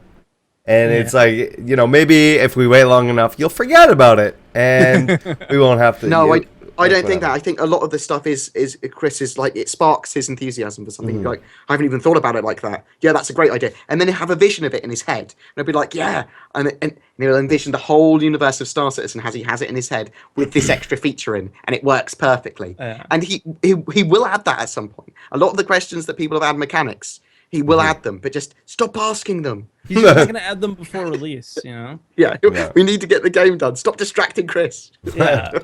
And then like the other thing you mentioned, which got me really excited. I know this is probably just something that's on their mind. I don't think they have it figured out right now or whatever. Is he mentioned possibly getting hundreds, if not thousands, of players into a single server. And by server you mean instance. Yeah. So like we might all be in the same place. They also mentioned us possibly not seeing each other. Like, for example, if we're all at ArcCorp, and there's 500 people there, it's probably only going to show you people that are of interest to you, like people that you've put on your point of interest list, or people that are on your friends list, or people that the server feels you should be seeing. But how is that going to work if I have BoredGamer on my friends list and I have you on my friends list, but you guys don't have each other on your friends list? It's going to be interesting. It's like I'm that chain seeing... is how I don't know how they're going to make that work. If that's how they're going to want to do it that way. Now we don't know. This is just speculation, but if that's the route that they're going to go to include and exclude some players, how are you going to do it? Because at the end of the day, you get a few content creators that all work together that are friends with all of their community, right? So let's just say hypothetically right now that all three of us have completely different communities, no overlap, and we're all friends with each other in the game, and we're friends with them in the game, and they want to come hang out with us, and we want to do stuff together in game. Do I see a few people in your ship? And yeah, what well, happens? yeah, like do my viewers see your viewers, and do I see your viewers? Do you see my viewers? What about board gamers? What if it's extended from that now, and it's Twerk's friends with just me and Board Gamer, and I'm friends with Twerk. Board Gamer's friends with Twerk, but me and Board Gamer don't know each other. And then our friends on top of that. Like it can go deeper and go a little crazy. Yeah, go ahead, Board. So I think it will try and join you as an individual person with as many of your friends as possible. So it'll just go, you go into this instance. But one Right, of the but things if that they he can- mentioned was we want a lot of people in one server. It's not going to necessarily choose the server. Like how he mentioned it is maybe it'll all be one server, is what he's kind of mentioning potentially. Like I don't think so, but maybe. Also, I was thinking, although this might have been changed or whatever, the instantizing with the ships is going to have a lot of people in it. So Yes. in your Caterpillar, you could have 50 people in, but Potentially, that's not an issue how many people are in there because it can be its own local instance, and it only has to communicate on like a single instance. Its changes of state. Yeah. So like on the big instance, I guess it's only saying there's a caterpillar here or whatever. Yeah, And this I is mean, its that's what damage state. This is what it's capable of doing. And Yeah, this is and that's it. where it's moving. we are This is what's shooting. we're certainly not devs, nor do we understand how it works. No, we're just guessing right now. Yeah. But like the one thing that I'm guessing from what he said though, Board, which is different, I think different than what you're saying, is I go to ArcCorp. There's 500 people there. Okay, I'm not going to be able to see all 500 people without getting 2 frames a second. So what the server's going to do is say, well, Twerk's friends with Board, Twerk's friends with Saurus. These are all the other people that are on his interest list. So we're going to make a few people just be invisible to Twerk. That's all at the G-Lock bar. Let's say the G-Lock bar is packed. It's fucking free drink night or something right there. So it's packed. It's ladies' night, so It's we're all ladies' there. night. Yeah. So we're all there. It's all dudes. There's no girls there. But it's ladies' Trixie's night. definitely there. Trixie's there, but that's it. And because it's ladies' night and there's all dudes there. So No. it's packed, but it's only going to show the people that are there, even though there's other people that are there. We just can't see them. And that's so I can't comprehend it. It seems like so above my level of thinking and my comprehension with especially game design, which is at 0. You know, like I can't comprehend what he was saying there. It sounds really exciting. I'm really pumped that there's going to be more than 100 players in an instance, and I think it's going to create some really cool gameplay. But I don't understand how it's going to work. It's the not knowing is a little bit scary. Like what Source was saying, like what is going to happen here? Like it is kind of scary. Like what if we all want to do something big with our org? Obviously, we'll all see each other, but at what point do we stop seeing each other? All they need to do is give it to Frankfurt, and it will be the best thing It'll we've be ever had. fixed, and it'll be the best ever.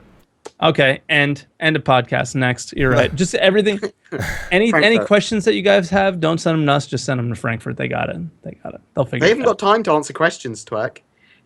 Brian Chambers clearly would rather be working on the game than looking at a camera. It's Oh, like, yeah. guys, I've got to do this quickly. We've been working on the game.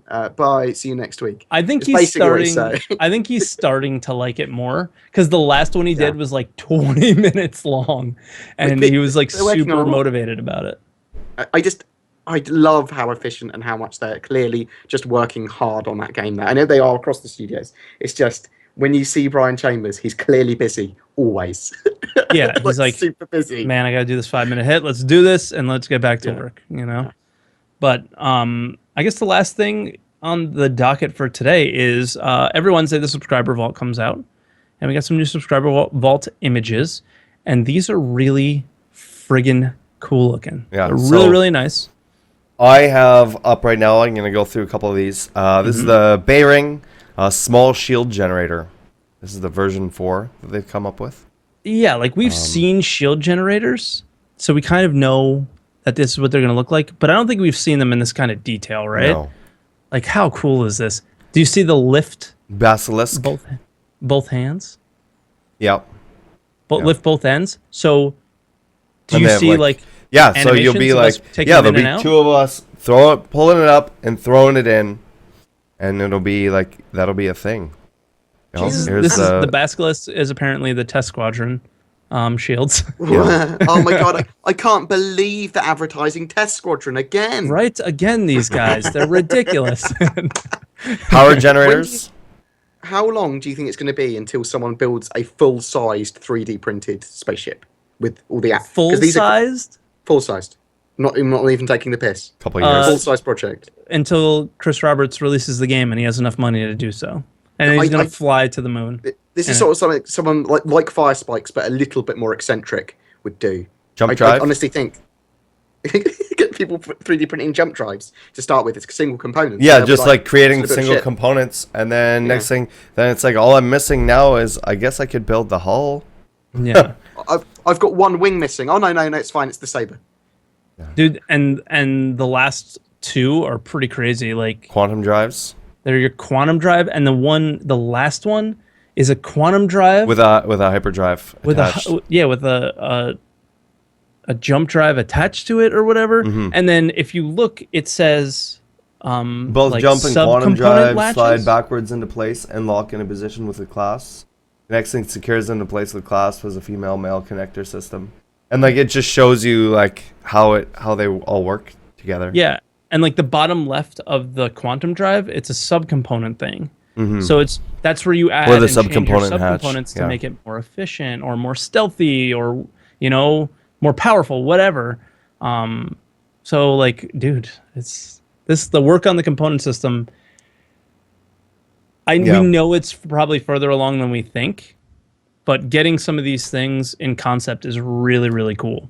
So It's the amount of thought that's gone into them. it's ridiculous. Yeah, It's ridiculous. It is pretty ridiculous. For the amount of people that are working on the game, which is not, I mean, like when you think about it, like 300 or so people, given all the crap they're doing, isn't that much. And like, So- go ahead. What artist did that? Specifically the last one. I have no idea. Because It doesn't say. Are some of the artists engineers as well? Because I'd be interested to know. Because obviously I know they'll at least get some of their information. Oh, from they got to be this. working directly with Matt and Calix on that Yeah. stuff. Yeah. They have to be, right? So, yeah. Yeah, I'm so sure some of that they stuff looks have. amazing. They have some design documents or whatever, Yeah, and things that are going to be homogeneous throughout all shield generators and all components and whatever that make them work, that make them plug in to whatever. That it's like, okay, well, these are what we need. This is how it's going to work, and then you have a little bit of play to sort of make it look whatever from there. Do you know what I like about these things? Like, when you build a PC and you want your PC to look sexy? Like your shield components, your power, your quantum drive, like the inside of your ship is going to be like your cool looking PC with your window and you look inside. I'm gonna be sending an email to CIG later. As soon as those are assets, I want to 3D print one for a computer case. That would be cool. That would be a hell of a project and make my office look much better. Yeah. It will be like a spaceship office. Oh my god! Are you gonna have room with your Vive though? Then all I need is a couple of wings and stuff, and I can have a spaceship. That's right. Fly to My the room. moon.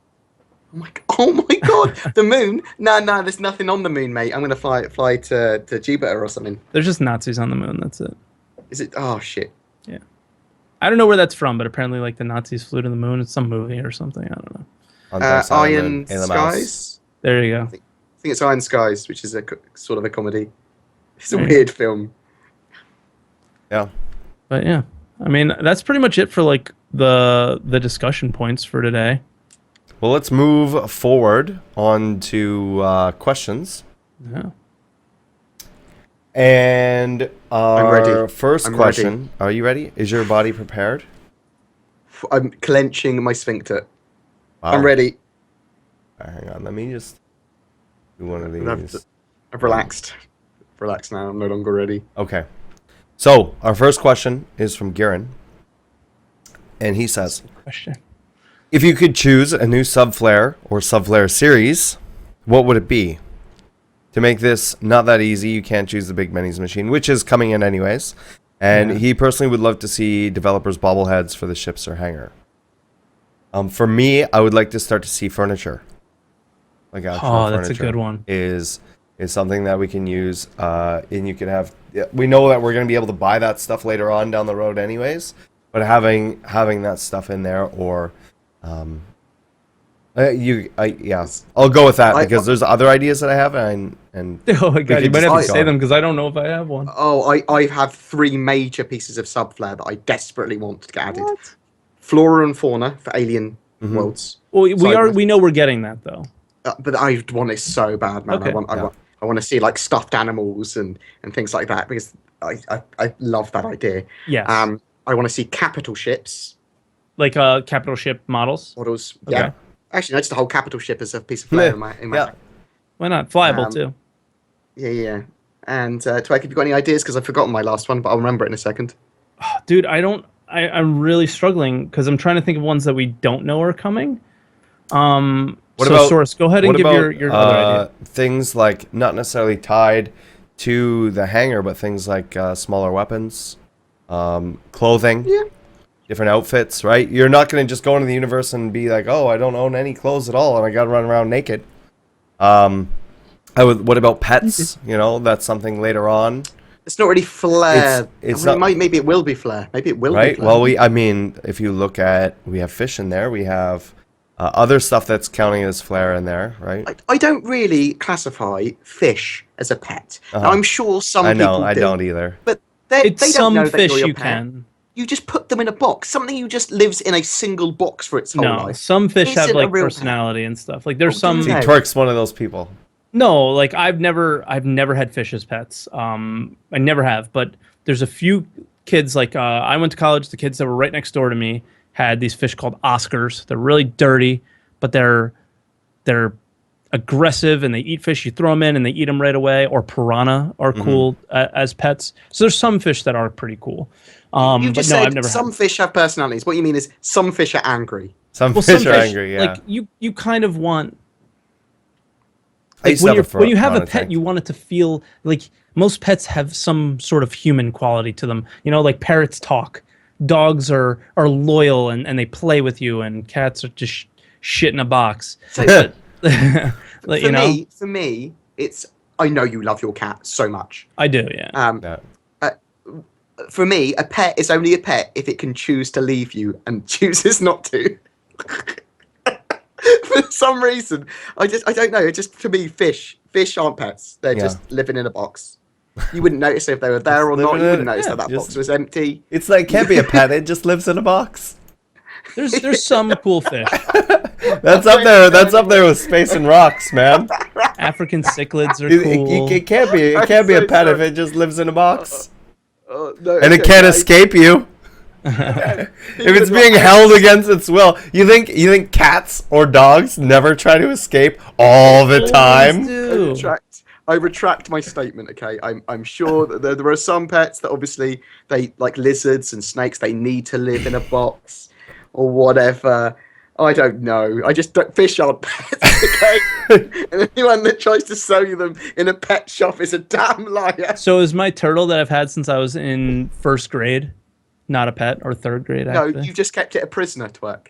for That didn't want to live in a box. You chose to stick it in a I'm box. trying to think like of how this. old I was then. Guys, free your Is fish. it still alive? Free them. Yeah, it's still alive. They're out the box. I've had it since I was in third grade. Yeah, I'm sure it's still alive, Twerk. Oh, it's It still is. living in the box. Yeah, All fun. it's never been swapped, ever.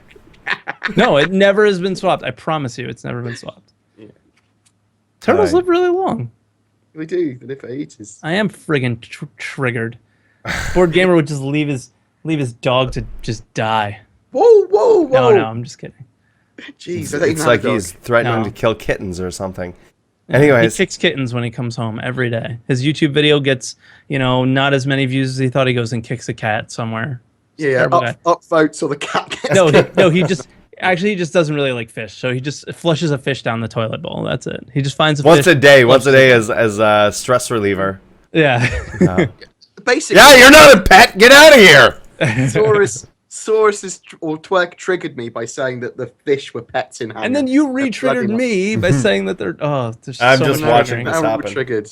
And we're gonna You go triggered me in the first place by talking and about male-female. for the locks. sake of time. I We're want- gonna move to I- the next question I want a non-gender specific lock, Twerk.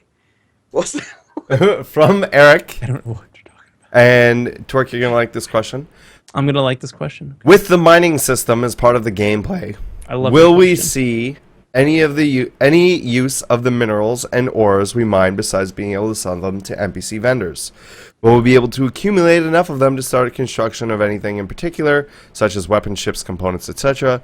Or will the mining system end up in only selling your findings to a system before rinsing and repeating? We're definitely going to be using those minerals and ores. Okay. I don't want to say definitely because, like, I think we actually mentioned this last week or the week before. So the factory nodes, right? The factory nodes, yeah. So the factory nodes are going to be a place where potentially you can send those raw minerals and ores and turn them into, I don't know what they will call them in It's the going to universe. essentially, your minerals and Ingots. ores are going to be currency to build stuff, as well as money currency. You'll need both. Yeah. Right, so you're gonna need this is what they've said previously is you're gonna need raw materials and a supply of raw materials for these specific ship builds or whatever. So say something like the 890 jump has some exotic materials in it, right? Because it's a fancier ship and they only make so many of those a year because those materials are exotic and it's based on supply and demand of those materials. So if you stop ship that's hauling those materials in some other space, like in some other part of the galaxy that is eventually supposed to go there, but pirates end up taking that over, that's going to push that production cycle back. And likewise, if you mine more of that, it's going to push that production cycle forward and drop the price of things overall in the universe. And that's something that CIG is going to have the ability to modify as they go to make sure that everything sort of stays balanced. So not everybody's mining the rarest thing in the universe and it just plummets, or people aren't just holding on to stocks of it and releasing it all at once just to mess with people. There's a lot more gameplay than will that. be doing. Yeah. Yeah. And for those of you that like are sort of new to Star Citizen, this is a video that came out a really, really long time ago. I've already posted it twice in the chat. I'm going to post it again. It's the Star Citizen economy video, and this is actually what made me fall in love with Star Citizen. And we'll put it in the link of the description of the video as well. But this is what made me fall in love with Star Citizen, and a big part of it was talking about those factory nodes. This is really, really, really old, so we don't know exactly if plans have changed or anything like that. They may have, but this is what he mentioned about that stuff. So check it out. Yeah. I don't know if you guys have anything else to add to that at all. Well, No, I mean, that I being think said, pretty much well nailed it. first iteration of mining is literally going to be voxel asteroids that we probably just sell to an NPC vendor if do anything with. Yes. Yeah. It'll be very, very Or it just might basic. convert straight to currency as well. good. Maybe. Yeah. Our next question is from Bite Marks. He asks, for those of us plebs who would just be normal consumers of virtual reality, i.e. not content creators, reviewers, etc., would it be sensible to avoid pre-ordering the headset and wait until both are out and they've been reviewed and more content is out for them? Or should we pre-order now as the wait will end up being huge otherwise due to limited supply? Personally, There were going to be retail outlets for these from April. So if you're quick enough, or you pre-order from like a game or an electronics boutique or whatever the hell that exists in the world now, there will be physical versions of these available from retailers as well. the biggest thing for me and the hardest thing for VR in general to get adoption from not just content creators and reviewers but from the mass public is for people to actually get their hands on it and try it. For me to imagine what, like, and I had a pretty good idea of what it was going to be like and everything, and I'm going to be honest, I wasn't far off, but then going and doing it is completely different. And I don't think that anybody who tries it is gonna be, oh yeah, I don't know about this. Like, and I'm not talking about DK1, DK2. I'm talking about the consumer hardware. From what I've seen so far with the Vive, and the time that I've spent with it, albeit a short period of time, like 20 minutes, You seem blown away the way you were talking about it. I'm getting it. Yeah. Right? And whereas, yeah, I wanted to get it anyways for the channel, and I want to bring VR content to the channel as well. This would be, even if I wasn't a content creator, even if I was working at McDonald's or some shit, yeah, I would be saving up all my pennies and be getting this. Now, on my end, I'm really the opposite spectrum. I haven't tried them yet, though, right?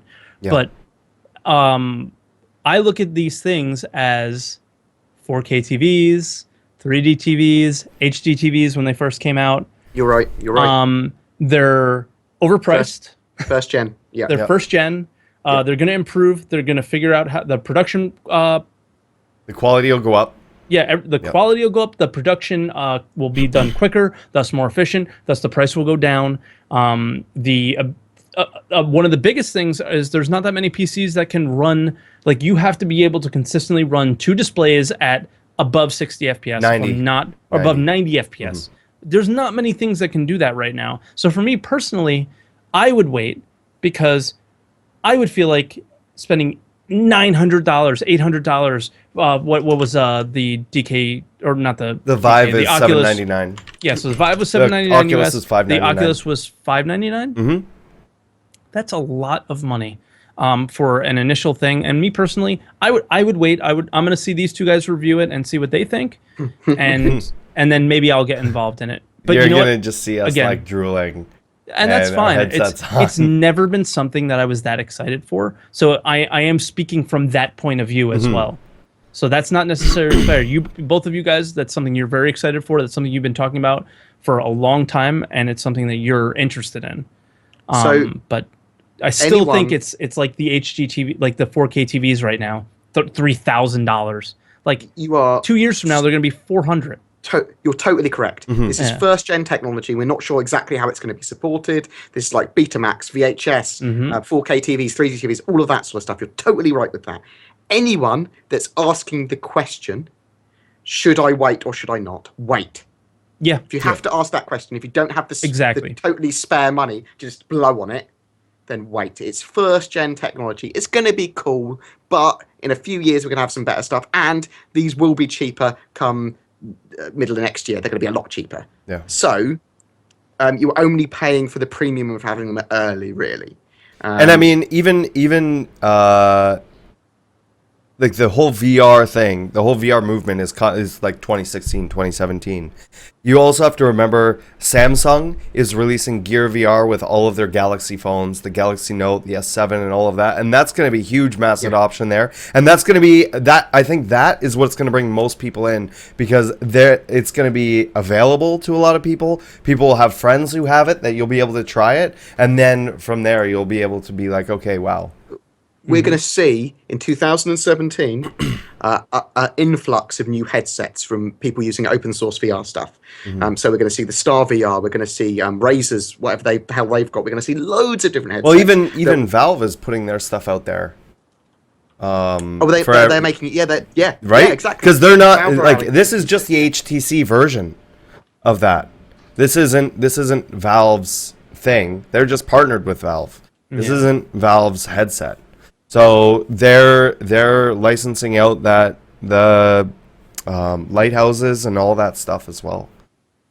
So we're going to see some good stuff, I think, and it's the only reason I'm buying a Vive is because I want to make content on it. And I looked at it and went, am I going to be able to make £700 or $1,000 worth of content in the first couple of months with it? And well, if I make a couple of videos and they're good, then yeah. So for me, it's a business decision. And as you said, for plebs that have to ask that question, wait. It's much more sensible. Thriftbot approves of waiting. Yeah. But yeah, thank you for the question. Our next one is from King Bullgod. And he says, With the recent one patch per month strategy, each individual patch only offers a few updates compared to the previous one. With almost 3 years, with almost 3 years into the pre-alpha, and with at least another 2 years of development time remaining, do you think there's any risk people will gradually start losing interest in community engagement? How does or will the Star Citizen Alpha compare to other games with long-term alphas? I'm going to just quickly jump in and say that I don't agree that each patch is only a few little updates compared to the previous one. I think that This update things was like small. well, it feels small, but that physical EVA was pretty big. Well, no, The new that's what I'm animations saying, and is stuff this is- update was probably one of the smaller ones Yeah. of the group that we'll get, and it's pretty fucking big. Yeah. So I mean, the optimizations I'm getting for frames are fucking insane. I mean, I would have been happy if they'd just gone, have some frames. that's but that's irrelevant to this question. That's irrelevant. Because this It's completely question is irrelevant. features entered. Yeah. Yeah, okay. So I like what they're doing with the patch strategy. I think it's significantly smarter. I don't think. I think it gets people more involved with the community, doesn't it? Especially with the. I think it helps it, and I refer to it as an alpha process rather than pre-alpha. Now, going along with this question, he asked if people were going to lose interest. Now, do you guys remember when 2.0 dropped? That was insane. I've never had that many viewers in my channel. Source has never had that many viewers in his channel, and I'm sure Bored never had that many views on any of his videos. Well, what are you saying? Probably. I mean, it was a busy time, right? It was. It was Yes. a crazy drop, and they waited for it. They waited forever for that, and they dropped it, and it was amazing. So we got this huge influx of people watching. It was a great thing for Star Citizen. It was a great thing for us. So there was all that community engagement, and there wasn't just Star Citizen community engagement. There were people that have never seen it before, right? Right. Now, when 2.2 dropped, because 2.1, from 2.0 to 2.1 was all just fixing the issues of 2.0, right? When 2.2 dropped, did you see an increase of viewers? A little bit. I didn't grow by 5 times like I did that day, right? So there is some issue in that sense with the way things are going, but unfortunately, that doesn't matter. That's not what's important. What's important is actually getting the game out. So while, yes, I see, hey, there's less people watching. Wow, this update wasn't that epic where I'm going to get 500 people on my channel. It's not. What's actually important is that they don't get stuck trying to figure out times, like, okay, we need to have everything done by this day, and then the push, and then they don't sleep, and then maybe they screw some things up, and then there's more bugs, whatever. Like the push moments for them were not positive things for them and the development of the game. I don't think. I think the way they're doing it now is better to get the game out. So you have to think of like what's more important. Having everybody happy throughout the development of the game, or getting the game out sooner for all the people to play it, then have that excitement. Because the excitement's going to come back. Holy shit, Star Citizen's released. Oh god, yeah. Fucking forget about it. But It's going to be crazy. Also, you're always going to get people that lose interest in stuff. It's always going to be a standard drop-off rate because you just do. People just lose interest in stuff. It doesn't matter what it is. It doesn't matter how many updates you get. Yeah. So we're always going to see that. But I think the way they do it, I think it actually keeps people's interest. And I think we're never going to... See, here's the thing is, we're never going to have that content drought that we had also. Oh, So Yeah. it goes both ways, Yeah. right? Because that was really bad. So you got to look at it from both sides, I guess, where... some of those patches, there was literally nothing to show other than a pretty And those broken game. that drove a lot of people away, even to that this drove day. people away. Yep. Even till this day, they like, once in a while I'll get people to come back and be like, I haven't been back in forever. How's it going? Do you Yep. remember who I am? It's like, Yeah. it's like there was nothing happened. Is there anything new yet? And you're like, check out Crusader, and they're Yeah. like, PogChamp, Yeah. So, yeah. I mean, Well- it's a really, really good question because it's hard to answer it, right? Yeah. do we know of any other games that have been done similarly in long-term alpha? Maybe they haven't been that... Okay, so look at a game like Ark. Yeah. Okay. Ark's doing a similar thing. H1Z1's doing a similar thing. Yeah. 7 Days to Die does. Yeah, there's a lot lots of stuff. games that are but they're doing this still now. in the process of doing it, and they've been in it since like 2013, 2012. Like, DayZ. yeah, Daisy's another one. Like, I work with this lady. She's like a bet lady at my job, and she knows like about streaming, and she knows about Star Citizen, but she plays Ark. That's her favorite game, and she comes to me and tells me like every day there's a new patch. Like, Yeah. oh, they put more dinosaurs in. Cool, but like features need to come in too, and like, but she does say things like, Yeah, there are. holy a crap, lot of they're stuff going in. constantly doing stuff, and that was like at the time of Star System was kind of content droughty because they were constantly doing stuff, they just weren't adding features, they were doing the back end stuff at the time. Yeah, it was weird. So I don't know, it's such a good question, but Yeah. I prefer this way because it's better in the long run, even with community engagement and interest. It's better in the long run. Yeah. Because negative, even though bad press is good press, any press is good press or whatever they say, the showing the game in a bad light is not or not showing anything new for a long time is also very bad. So Yeah. yeah. Our next question from Brickyard Gaming. How would you guys like to see the exploration mechanics working? Scanning, wormholes, jump points, etc. Now this is kind of a fairly broad question. But I mean, we've sort of seen what the jump points are going to look like. How we navigate those, it'll be like they said, it'll be like a manual thing. Scanning can be more interesting and sort of made more of a mini game depending on what it is you're scanning for, right? Are you scanning for wrecks? Are you scanning for jump points? Are you scanning for other ships? What are you scanning for? Will you even be able to do that individually? Hopefully, right? I would think it would be like, there's an anomaly out here, go check it out, and then you have to figure out what it is. Yeah. And I think that if I'm not mistaken, that's actually how it is going to work. And now that we have procedural planets, is the exploration going to be more about find this thing on this planet, or find this planet, and then once you get there, you have to find this thing, grab. Okay, so we know there's going to be science in the game, right? We know we have the Endeavor and space farms and whatever. So okay, there's this really rare plant out there in the universe. Here's some hints. Go find it. And it's only found in this one area on this one planet. Good luck.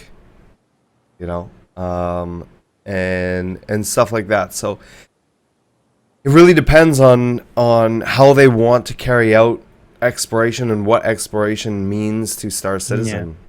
I mean, I think it's everything to Star Citizen. I mean, I'd like to see a mixture of being able to scan stuff down automatically, so really simple scanning stuff in the local area, like I'm on Mobiglass. I go, I'm on a planet, I'm going to scan for wildlife. But I also like the idea of some mini games for more complex things. So possibly scanning down wormholes or anomalies will take some form of skill, a little bit of messing around with systems, maybe like the telescope in the Endeavor. I have to focus it right and then select the right bit of the anomaly to scan. Well, especially with jump points, we know there's going to be hidden jump points, and we know that means that the UEE or whoever hasn't already found them already, which means they can't be that easy to just scan and find. It does take some effort and work to get these jump points and to figure them out. And so it's like, well, how are we going to figure that stuff out, and how are they going to make that a mechanic in game where it's not where anybody who flies by just shows up on your radar? Well, they could have it random, couldn't they? They could have it only randomly appears occasionally, so even if you know how to find it, you're very unlikely to find it still. So it will be found. It could be found in 1 month. It could be found in 10. One thing I think we know for sure is that if you put more power to your radar, it'll probably be able to scan better. Or put more power to your scanning systems, Yeah, like whatever. It'll be able to scan further or whatever. So that's one way that it could work. But it's a tough question to answer. But yeah. I mean, I still think it's everything to the game though, is exploration. Oh, so yeah, it is. I mean, I love exploring in games more recently. In the last couple of years, I've started to become such a completionist. And Yes. exploration is so important to me. If I'm into a game, I need to 100% it. I know, it's weird, I isn't need it? to. Mm-hmm. Every achievement unlocked. Yeah. Your Haven't found like a achievement game hunter. like that in a while. I think that's why I probably fell out of love with Dragon Age 3, because Yeah. there was no way I could get 100% in it, because I'd have to replay Dragon Age like 8 times Yeah. to get 100% in it. Mass Effect was my last game that I had to do that in. Yeah, It's tough. Yeah. it is tough. Our next question is from Steve J, and he asks, do you think there should be some role-playing elements in the game? Specifically, do you think your character should be able to get used to wearing medium or heavy armor? Something like if you wear heavy armor for 100 hours, it no longer slows you down as much as when you first equipped it. Oof, no. I think we should avoid everything that gives people an advantage. Stats, skills, nothing. Keep Because them out. that's Yeah. what's happening there is you're treading into Eve territory, where the more time you have spent in the game is giving you a more and more significant advantage, and they want to avoid that because they know that a large portion of the player base isn't me, and aren't able to just put all of their waking hours into the game. And so when someone new comes to the game, they don't want to make them feel like they're completely helpless and underpowered compared to juggernauts who are playing the game all the time. So I don't think we're going to see anything like that. In terms of role-playing elements, things like sitting down and ordering drinks and hanging out and playing little games and doing stuff like that. This also reminds me back to the Hangar Flare. I want to see an arcade cabinet with Super Vanguard Force.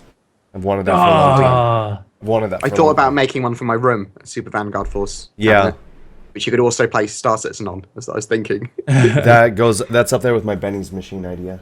That's really good. But that being said, we will possibly see some RPG MMO kind of things, like with Reputation. So there will be a couple of things that will effectively be your level-ish, which is the amount of money, I suppose, you have, and your reputation, is what I'm assuming, with various That's factions. another thing, the amount of time you've put into the game, too. So that crosses into that spectrum a little bit.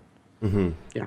But that's how characters are going to be valued, I'm assuming, by their Your UBC rep. worth and their rep. That's what I assume. And it probably, I mean, when we talk about augments for your characters, like getting like mechanical legs or bionic legs, they are just going to be aesthetic, aren't they? No, I hope so, but I don't think so. I think I they're don't gonna. think so. But that's something you can go and get almost right away, right? That's not a time played thing. That's like if you really want to be that much closer to death and you want to get rid of your arm, there's going to be benefits and there's going to be downsides to it, right? Yeah. That'll probably be okay as long as it's balanced well. Like, oh, you take no damage when you get shot in the arm, but you know, that's one of your lives. Yeah, but maybe it's slower to move to ADS or something. Or if EMP grenades go off, your arm can go highway. Yeah, and exactly. kill you. Your arm doesn't work and you can't shoot people now. Yeah. Or you can't move because your only one leg is working, and so you just spin in a circle. I'm interested to see how they implement bionics now, because I do remember them talking. Well, EMP grenades about, are going to be a thing for sure. Yes. Yep. So I do remember them talking about bionics and whether or not they were going to have a use in the game, and I can't remember what they said. That's why I asked. I don't remember either. We'll see. We shall see. Yeah. yeah, our next question here is from Kerbin Dallas. Kerbin. And he asks, when Star Marine was close to being released, they showed several personal weapons that looked complete. For example, rifles, grenades, launchers, etc. Even though Star Marine was held back, do you think they could release more of those weapons like the rifle we see in 2.2 to give us a little more gameplay?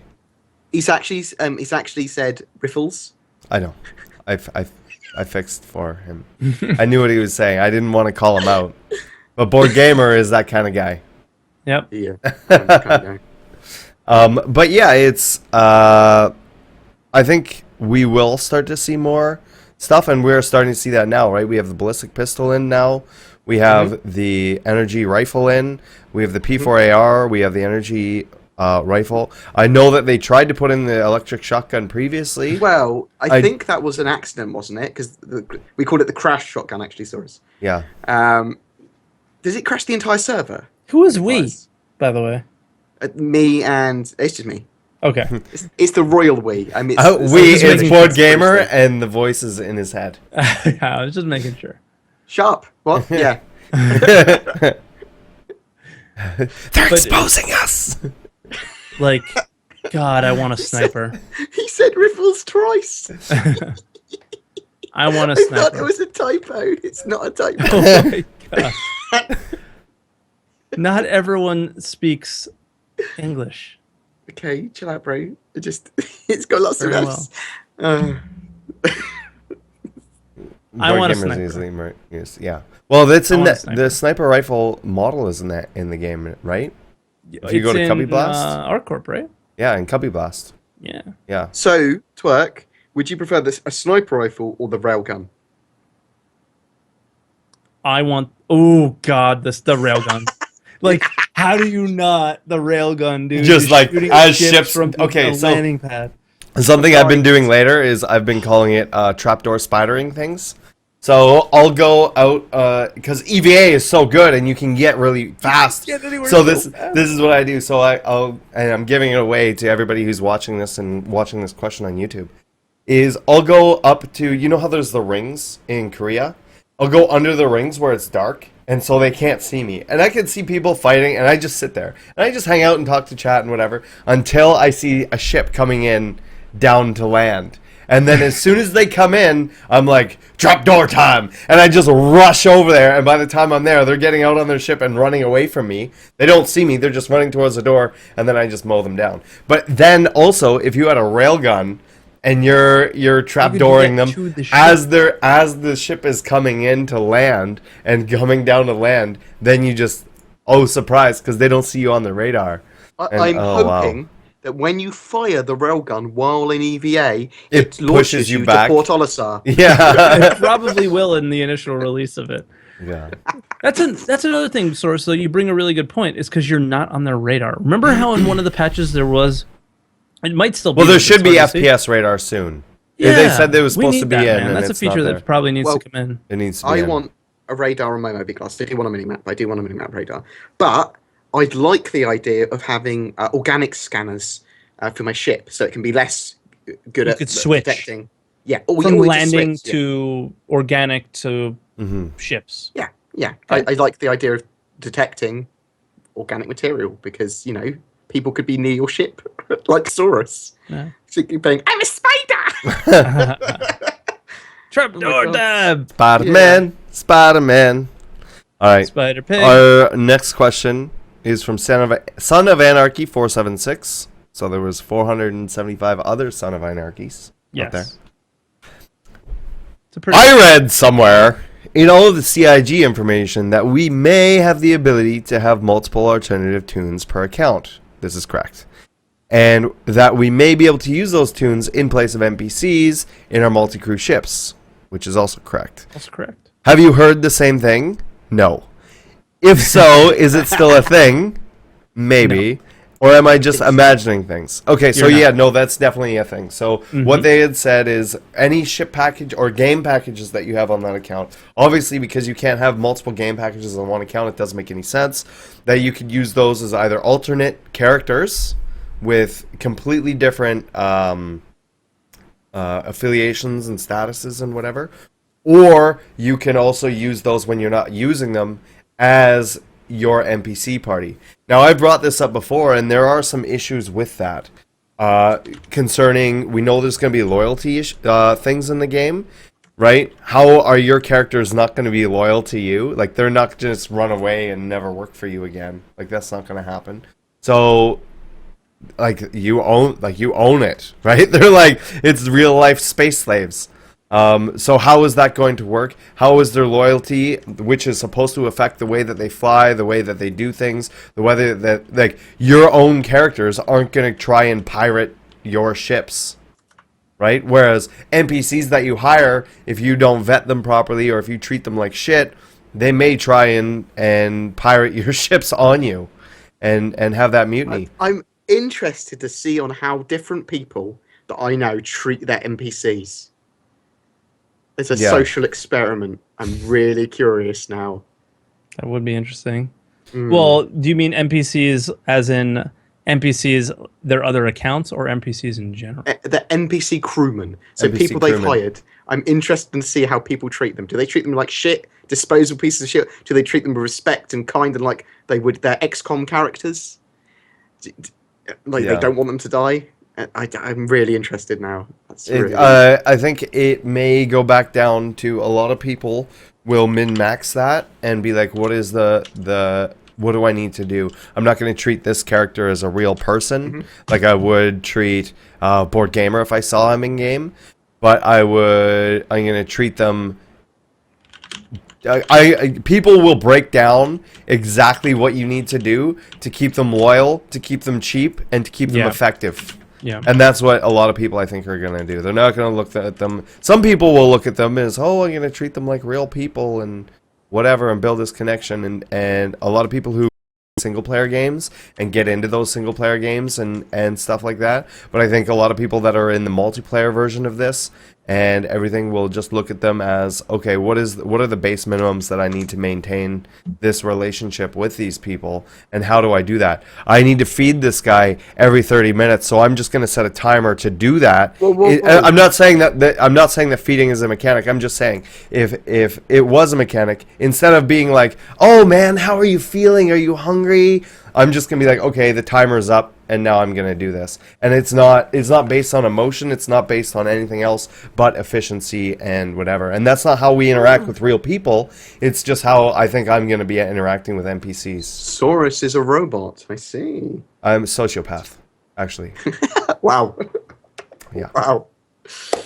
Well, It's getting weird. Getting weird. No, it's fine. It's fine. It's good. Yeah, not really. Maybe really. I don't know. I'm not a psychoanalyst, you know. That sounds very professional. I'm going to be treating my NPCs with respect and kindness. Yeah. Be like proper RP with them and be like, I know, right, bro. I know it's NPC video games. Do you need anything? How are you feeling? How was your day today? How stars to some of my videos. So when I did this, how did that make you feel on a deep emotional level? How do these actions, when I ask you to do certain things, are you hesitant? Is there a way that I could word it better towards your feelings? All your NPCs have filled out this questionnaire and said that you're a douche, Saurus. A robot douche. Filled it out. There's a question. Fill it out. They've got feelings too. All right, our next question is from Ollie E. And he asks, should you buy a character for real money or wait till it's finally a game? I'm not buying a character, so I'll wait till the game. I do want one, though. I have a character upgrade waiting for my Constellation Aquila because I think it's just... Okay, it's a cooler ship. They're going to redo the Constellation Aquila at some point, but I think the character's going to be in game way before the updated Constellation Aquila is going to be in. Plus, it's much bigger, seems cooler, all that stuff. It looks cooler. I really want it. If you're really, really into exploration, and that's what you're really, really only get, like, not I'm only just, gonna do, I'm answering this as kind of as a joke, as he asked if we're going to buy a character. I'm going to answer it really whether people should buy a character in a minute. Okay. By the way. I'm buying one, yes. Okay. Because I think exploration is going to be a major, major part of the game, and I kind of want the best exploration ship right out the bat. Okay. Do I think people should get it? Only if that's the thing that you really want to do, because it's not cheap. Only if you don't have to ask that question. You have to have the money spare, that's what I was and it gonna has to literally be nothing to you. It has to be like, well, if you can get it in game. Yeah. Fucking get it in game. You can get it in a game, like if you want to support the development of Star Citizen, get it, and you want to put money towards it, and you're going to put that money towards a ship no matter what, and you're thinking about a Carrack. Also remember this. It's not a single person ship, right? So make sure that you have a group of friends, or you know you're going to be running with an NPC party that's going to cost money or whatever in-game, like not real money, but in-game currency to run. that you know that there's going to be downsides to that as well. Just because it is an awesome ship and everything, make sure that you're either a part of an organization that's going to want to help support you with that. You have a group of friends that's going to be able to play with you with that, and everything like that. And I think that's one of the big things coming into this game, especially with us and knowing the people that we do. Everybody I know has big ships, right? We can't, and everybody I know wants to play with each other. But how is that going to work? Right? Like, no, we're not all going to be able to field all of our ships at the same time. Nope. Right? So, you just keep that in mind. Keep that in mind. If you have the extra money, and that's not an issue, and whatever. If you're looking for an exploration ship, something smaller, there's all kinds of other ships that you could use to... You could start at the Beta. You could go up to an Aurora. You could go to... the Constellation, the Freelancer. There's all kinds of ships that you're going to be able to do exploration mechanics with, and there will be things that you can replace. We know for a fact that you will be able to replace turrets with things like scanners. So keep that in mind. Whatever we're seeing right now definitely isn't the final, and we're actually just starting to see the component system now. Remember, there's things like the scanning systems, there's things like the tractor beams and stuff like that. We just haven't seen them in yet because there's been no reason for them to be in yet, and so there's been no urgency to get them into game. But eventually those things are going to come in, and you're going to see a lot more components that are going to turn a lot of other ships that you wouldn't necessarily think would be a good exploration or mining or salvage or combat ship into those. So just remember that, right? Like, a lot of people would possibly laugh at me if I said, oh, hey, the Reclaimer might be a good combat ship. But if you can replace some of those things on there with weapons instead, maybe it's not so far-fetched. So just keep that in mind, because nothing is really final right now. And especially if money is an issue, hold off. Yeah. You can get it all in game, man. I think we tell this to everybody, It's really, in the end, it's if you want to support the game. That's the most important thing. But not just support it that extra mile. Yeah, that was very extra mile. Yeah. Okay. Because your initial thing supports the game. Our next question comes from AtomBomb42. He asks, do you think the Starfarer Genesis will fit in with a small pirate fleet?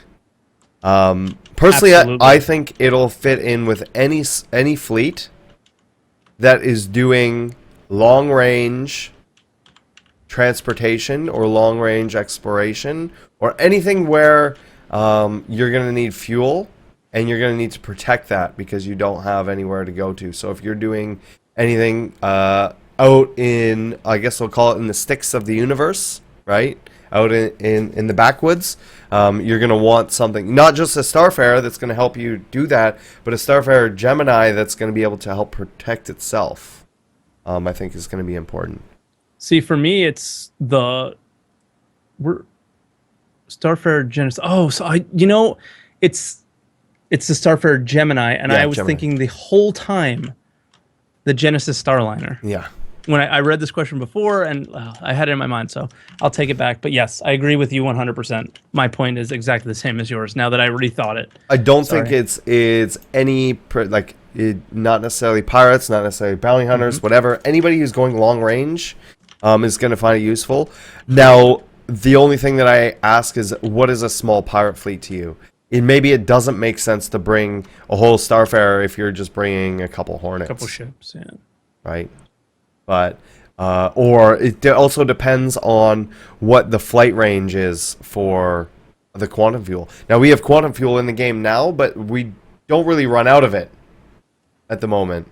Yeah, right? Because we're not really going that far. So it's like, all right, well, once we start to see a whole star system in, once we start to see like other galaxies in and stuff like that, or other star systems in, and traveling between those and everything, then that's when we're going to start to see, okay, maybe bringing a Starfarer is a good idea for this, and figuring out, how much further can I go with this, and how far can I go without it, and then sort of balance it out from there. And for those who don't know, the Starfarer Gemini is the militarized version of the Starfarer, made actually by Aegis, not by Mist. BoredGamer, did you have anything to No, see, I said to Twerk the other day, sometimes I zone out. Yeah. Yeah. Yeah. This was the Yeah. moment. No, this I is knew definitely- he this doesn't was even know where. That's why I And Source, asked him. the teacher, busted him Yeah. No, in no, no. class when he was zoning out. Twerk messaged me on Skype, so I had did. to look at that, and I just went blank. It's okay. Small pirate fleets, yeah. Starfarer Genesis, yeah, it will fit well, like a jigsaw piece. Bam. Next There's question. such a thing boom. as a Starfarer Genesis board gamer. Whatever. Next Gemini. question. Good job. Good job. This is from Kenneth KJK. How will capital size ships work crew wise? Will crewing capital ships be a Star Trek-esque experience by having a leadership position that doesn't do anything but command? Or do you think the captain will control the ship movement and weapons while others simply assist with repair? I think both those could be viable. Shield and power management, like we have seen now with smaller multiplayer ships, or maybe roles that won't be so strictly assigned. I think capital size ships are going to be very unique in the fact that they need all of those things to run. Yeah. I can't imagine that you would be able to run a capital size ship if you didn't have somebody managing the shields. If you didn't have somebody managing the power, because it's so big, you're going to need to move power to certain systems in order just to get it to work, I would think. Weapons, all those things. Yeah. And they've definitely kind of told us that there might be that battlefield overview kind of situation and pointing people to certain targets and Like things like that. a hologram circular thing that they It's- were sort of showing. It's got to be, surely. It's going to be a whole nother thing. It's going to be like a raid. Yeah. Crewing a capital ship is going Perhaps, to be yeah. like a Yeah. raid. Everyone's going to have multiple roles. Everyone has to have those roles in their heads. Some people are But going the to be raid leader will multi-rolling. still be doing something in the game. Yeah, but people are going to keep on having to coordinate all the engineering teams, all these people that are fighting on the turrets, changing targets. There's going to be so much to do. I don't even want to think about it. I think one of the main aspects he's sort of asking with the leadership position, especially, is whether you're going to be doing something like, Or you're just going to be calling shots. yeah, and I don't think anybody's ever going to just be calling shots. There's so much more to it than just calling shots. If you're just calling shots and you can't pilot at the same time, that probably means you need to have situational awareness about everything else that's going on. You have to have a general idea of how the shields and power is going and the weapons and everything. You need to know what targets to be aiming at. You need to be knowing what direction you need to be going in and all this other stuff. So maybe you can't pilot and do that. Or maybe someone can focus on piloting or doing weapons or something like that and be able to multitask and do that. I think you're going to see a variety of players play differently. Just like how we have different players who play the same role differently now. Yeah. Right? Do you think that maybe there will be a shot caller kind of role and it'll be that 100%. person on that Hollow little table, thing? I guess, Yeah. that hollow viewer or whatever we want to call it, where they're going to have all that information. Yeah. They're going to see, the top left will be your power, the top right will be your shields, bottom right will be weapons, and so on. I don't know what it'll look like. I'm And just you'll guessing. need to be able to go through and call everything out. Yeah, in your mind, you're going to need to be able to manage all those things plus the battlefield and tell people who to attack. I think that could be a role on its own, and that would maybe be the captain. Just can you imagine though getting? That's insane. No, but there's going to be people that are in a battle on a ship that are totally unaware they've been in a battle because they're doing their job well in engineering. Yep. Potentially, yeah. Just do. Oh, we were in a battle path now, were we? Okay. Yeah, like maybe, like if I feel like it won't be the best gameplay in the world if like the engineer is just sitting in the back board waiting for something to break. I don't think he will be, but I think there's going to be loads of stuff you can do. Stuff to do on your Mobi-Glass. I think there's going to be in ship screens. I think you're about to do overclocking. I think there's going to be loads of things you can do. Yeah. Should be fun. I hope so too. I mean, that's one of those things that when they bring out the Idris to us, which we know that they're kind of flying around in it right now, that when we get to go on that ship and see it and see what it takes to fly it, this question will get answered, because maybe not right away are we going to see all these mechanics implemented, right? But I think we might be able to get a sense of it on that first few go-arounds with the Idris. And I think it'll be really cool. So we'll see. It seems like it's going to be just absolutely a whole nother world, a whole nother set of gameplay. I think it will be, at least. And our last question from Pappy, definitely the hardest question we're going to have to answer here, is, do you think the Carrack will have the sliding armor for the cockpit, or will it lose this feature? Remember the armor that slides over the thing? I think. Oh, yeah. Yeah. It might lose the feature. It was a cool feature, too. Why do you think it would lose it? Well, didn't they mention it maybe not being that easy to do on the Xi'an Scout, right? Having that... okay, is the armor going to have that virtual thing in front of it? I don't know. So I don't if think it's- so. Then if it's just going to cover it, then whatever. Yeah. But how do you fly when it's covered? It's space. Just hope you're not going to hit anything. I Yeah, guess. there's only a couple of rocks in space anyway. You'll be fine. Yeah. The mass majority of space is... Rocks. It's called space for a reason. But Yeah. yeah, I guess it's such a big ship. I don't know what it's going to be like to maneuver around. What I don't see why they wouldn't. What I combat don't will be see like. why they wouldn't include it. I don't see why it would lose the feature, and yeah, that's just it going forward. I don't. There's no reason why it could, and there could be little slats in between, like you know how on tanks or anything like that they have those slats in there, or even if you think of like the old school muscle cars on the back, how they have the slats, but they still have like you can still see through it, like blinds. They could people do are it saying that way that the too. pilot can still view when the armor's up. Yeah, so they could do it like slats like that. So it's just additional armor. Yeah. Yeah, it'll stay. It'll probably stay in. Yeah. But I mean, there's always a possibility that some of the ship features might get removed, as like second seats and stuff have. So it's a possibility, but unlikely with this one. Yeah. Yeah. So Deal with that. Boom. I listened to that question. Didn't zone out. there you On go. form. The only one. Yeah. What? And Where are that we? is the end of our questions. Now, before we go into what we're going to be up to this week, I do want to bring up this. Let me just grab the link for it. And we didn't really have a chance to talk about this. Maybe you guys did when I wasn't here, but because I kind of showed up late. But what has happened with the community hub is they are going to start to focus on that again, and they did reset all the votes for everything. So if you do enjoy this podcast, and there's also a link in the description below on the YouTube video.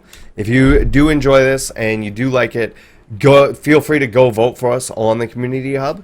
Not only that, but make sure you go and find all of your other favorite content creators, whether they be streamers, YouTubers, podcasts, whatever, and make sure that they get their votes that you have possibly given them previously, or maybe you didn't know about it before, and go vote for them, because it is a nice, it makes us feel really good, right, to know that we can see those votes out there, but it also is going to benefit those content creators and the podcasts and things like that later on down the road. So if you do enjoy this, I'm just going to throw the one link in there if you want to do that. Like I said, it is also down in the description below. It is greatly appreciated.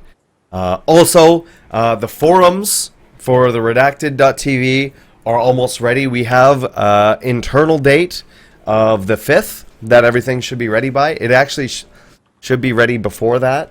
Yeah, it might be ready very, very soon. Very, very soon. Like whatever. Today? I don't want to promise anything. Yeah.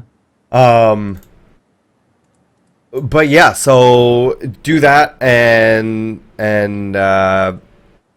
be aware. Oh, we just lost our we had a 4-hour limit. What?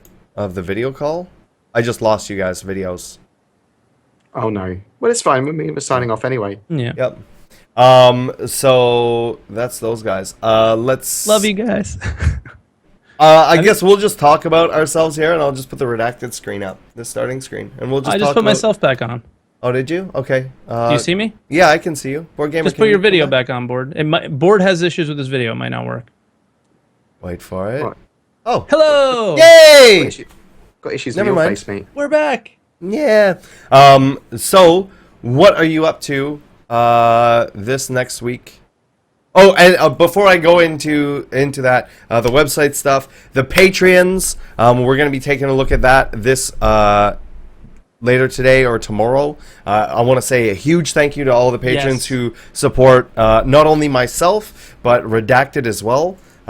It means a lot, and it makes us able to do things like put all of our website stuff on the Google servers and stuff like that, and it allows me to put more time into that, building things and making it more feature rich. And just you guys wait till the website's there. It's going to be amazing. It's going to blow all your pants off.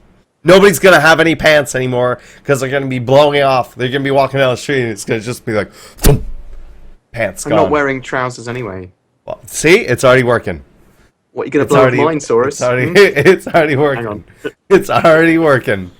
Yeah. It's already working.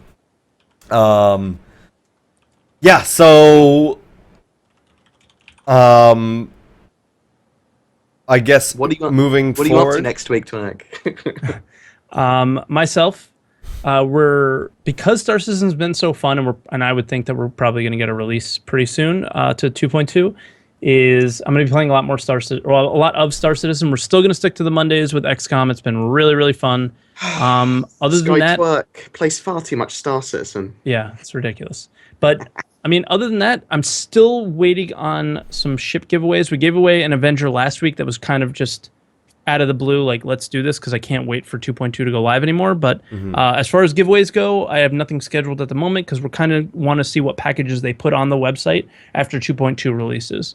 So that's pretty much what's on the docket for me. My family just left right before the podcast. I miss them already. And but I got some YouTube videos of some awesome gameplay that I got with BoredGamer and Kazu that we did the other day. That was So really, fun. really fun. And a video of the armor. And we're going to be able to start playing more together, right? Hopefully very soon. Yeah. Very soon. Yeah. Yeah, which is So good. I'm really I'm gonna have a looking lot forward more time in the coming like month or two. So it's really exciting. to it. And BoredGamer, what about yourself? Well, I'm going to an AnimeCon on Friday. So the video schedule might be a bit erratic. I'm not sure if I'm going to be able to get a video up on Friday. I'll try and still get the news done over the weekend. But I'm going to be really hungover. That's what I'm talking about. Enjoy yourself, man. Yeah. I really am going to. I'm going to. I'm running the Oculus and the VR stall there, and I'm going to do some work there. But as soon as that's finished, it is networking and drinkies. Yeah. So hopefully that should be good. And apologies if there's any damage to any of my video content and quality while I'm hungover. But I'm going to also just try and learn some more Premiere. I'm going to be trying to get out a few different-ish videos from what I normally do, just to test the water with them. Keep going with that video series, dude. It's awesome. And you're going to have to join us one of these times for one of the things that I want to set up here in the future.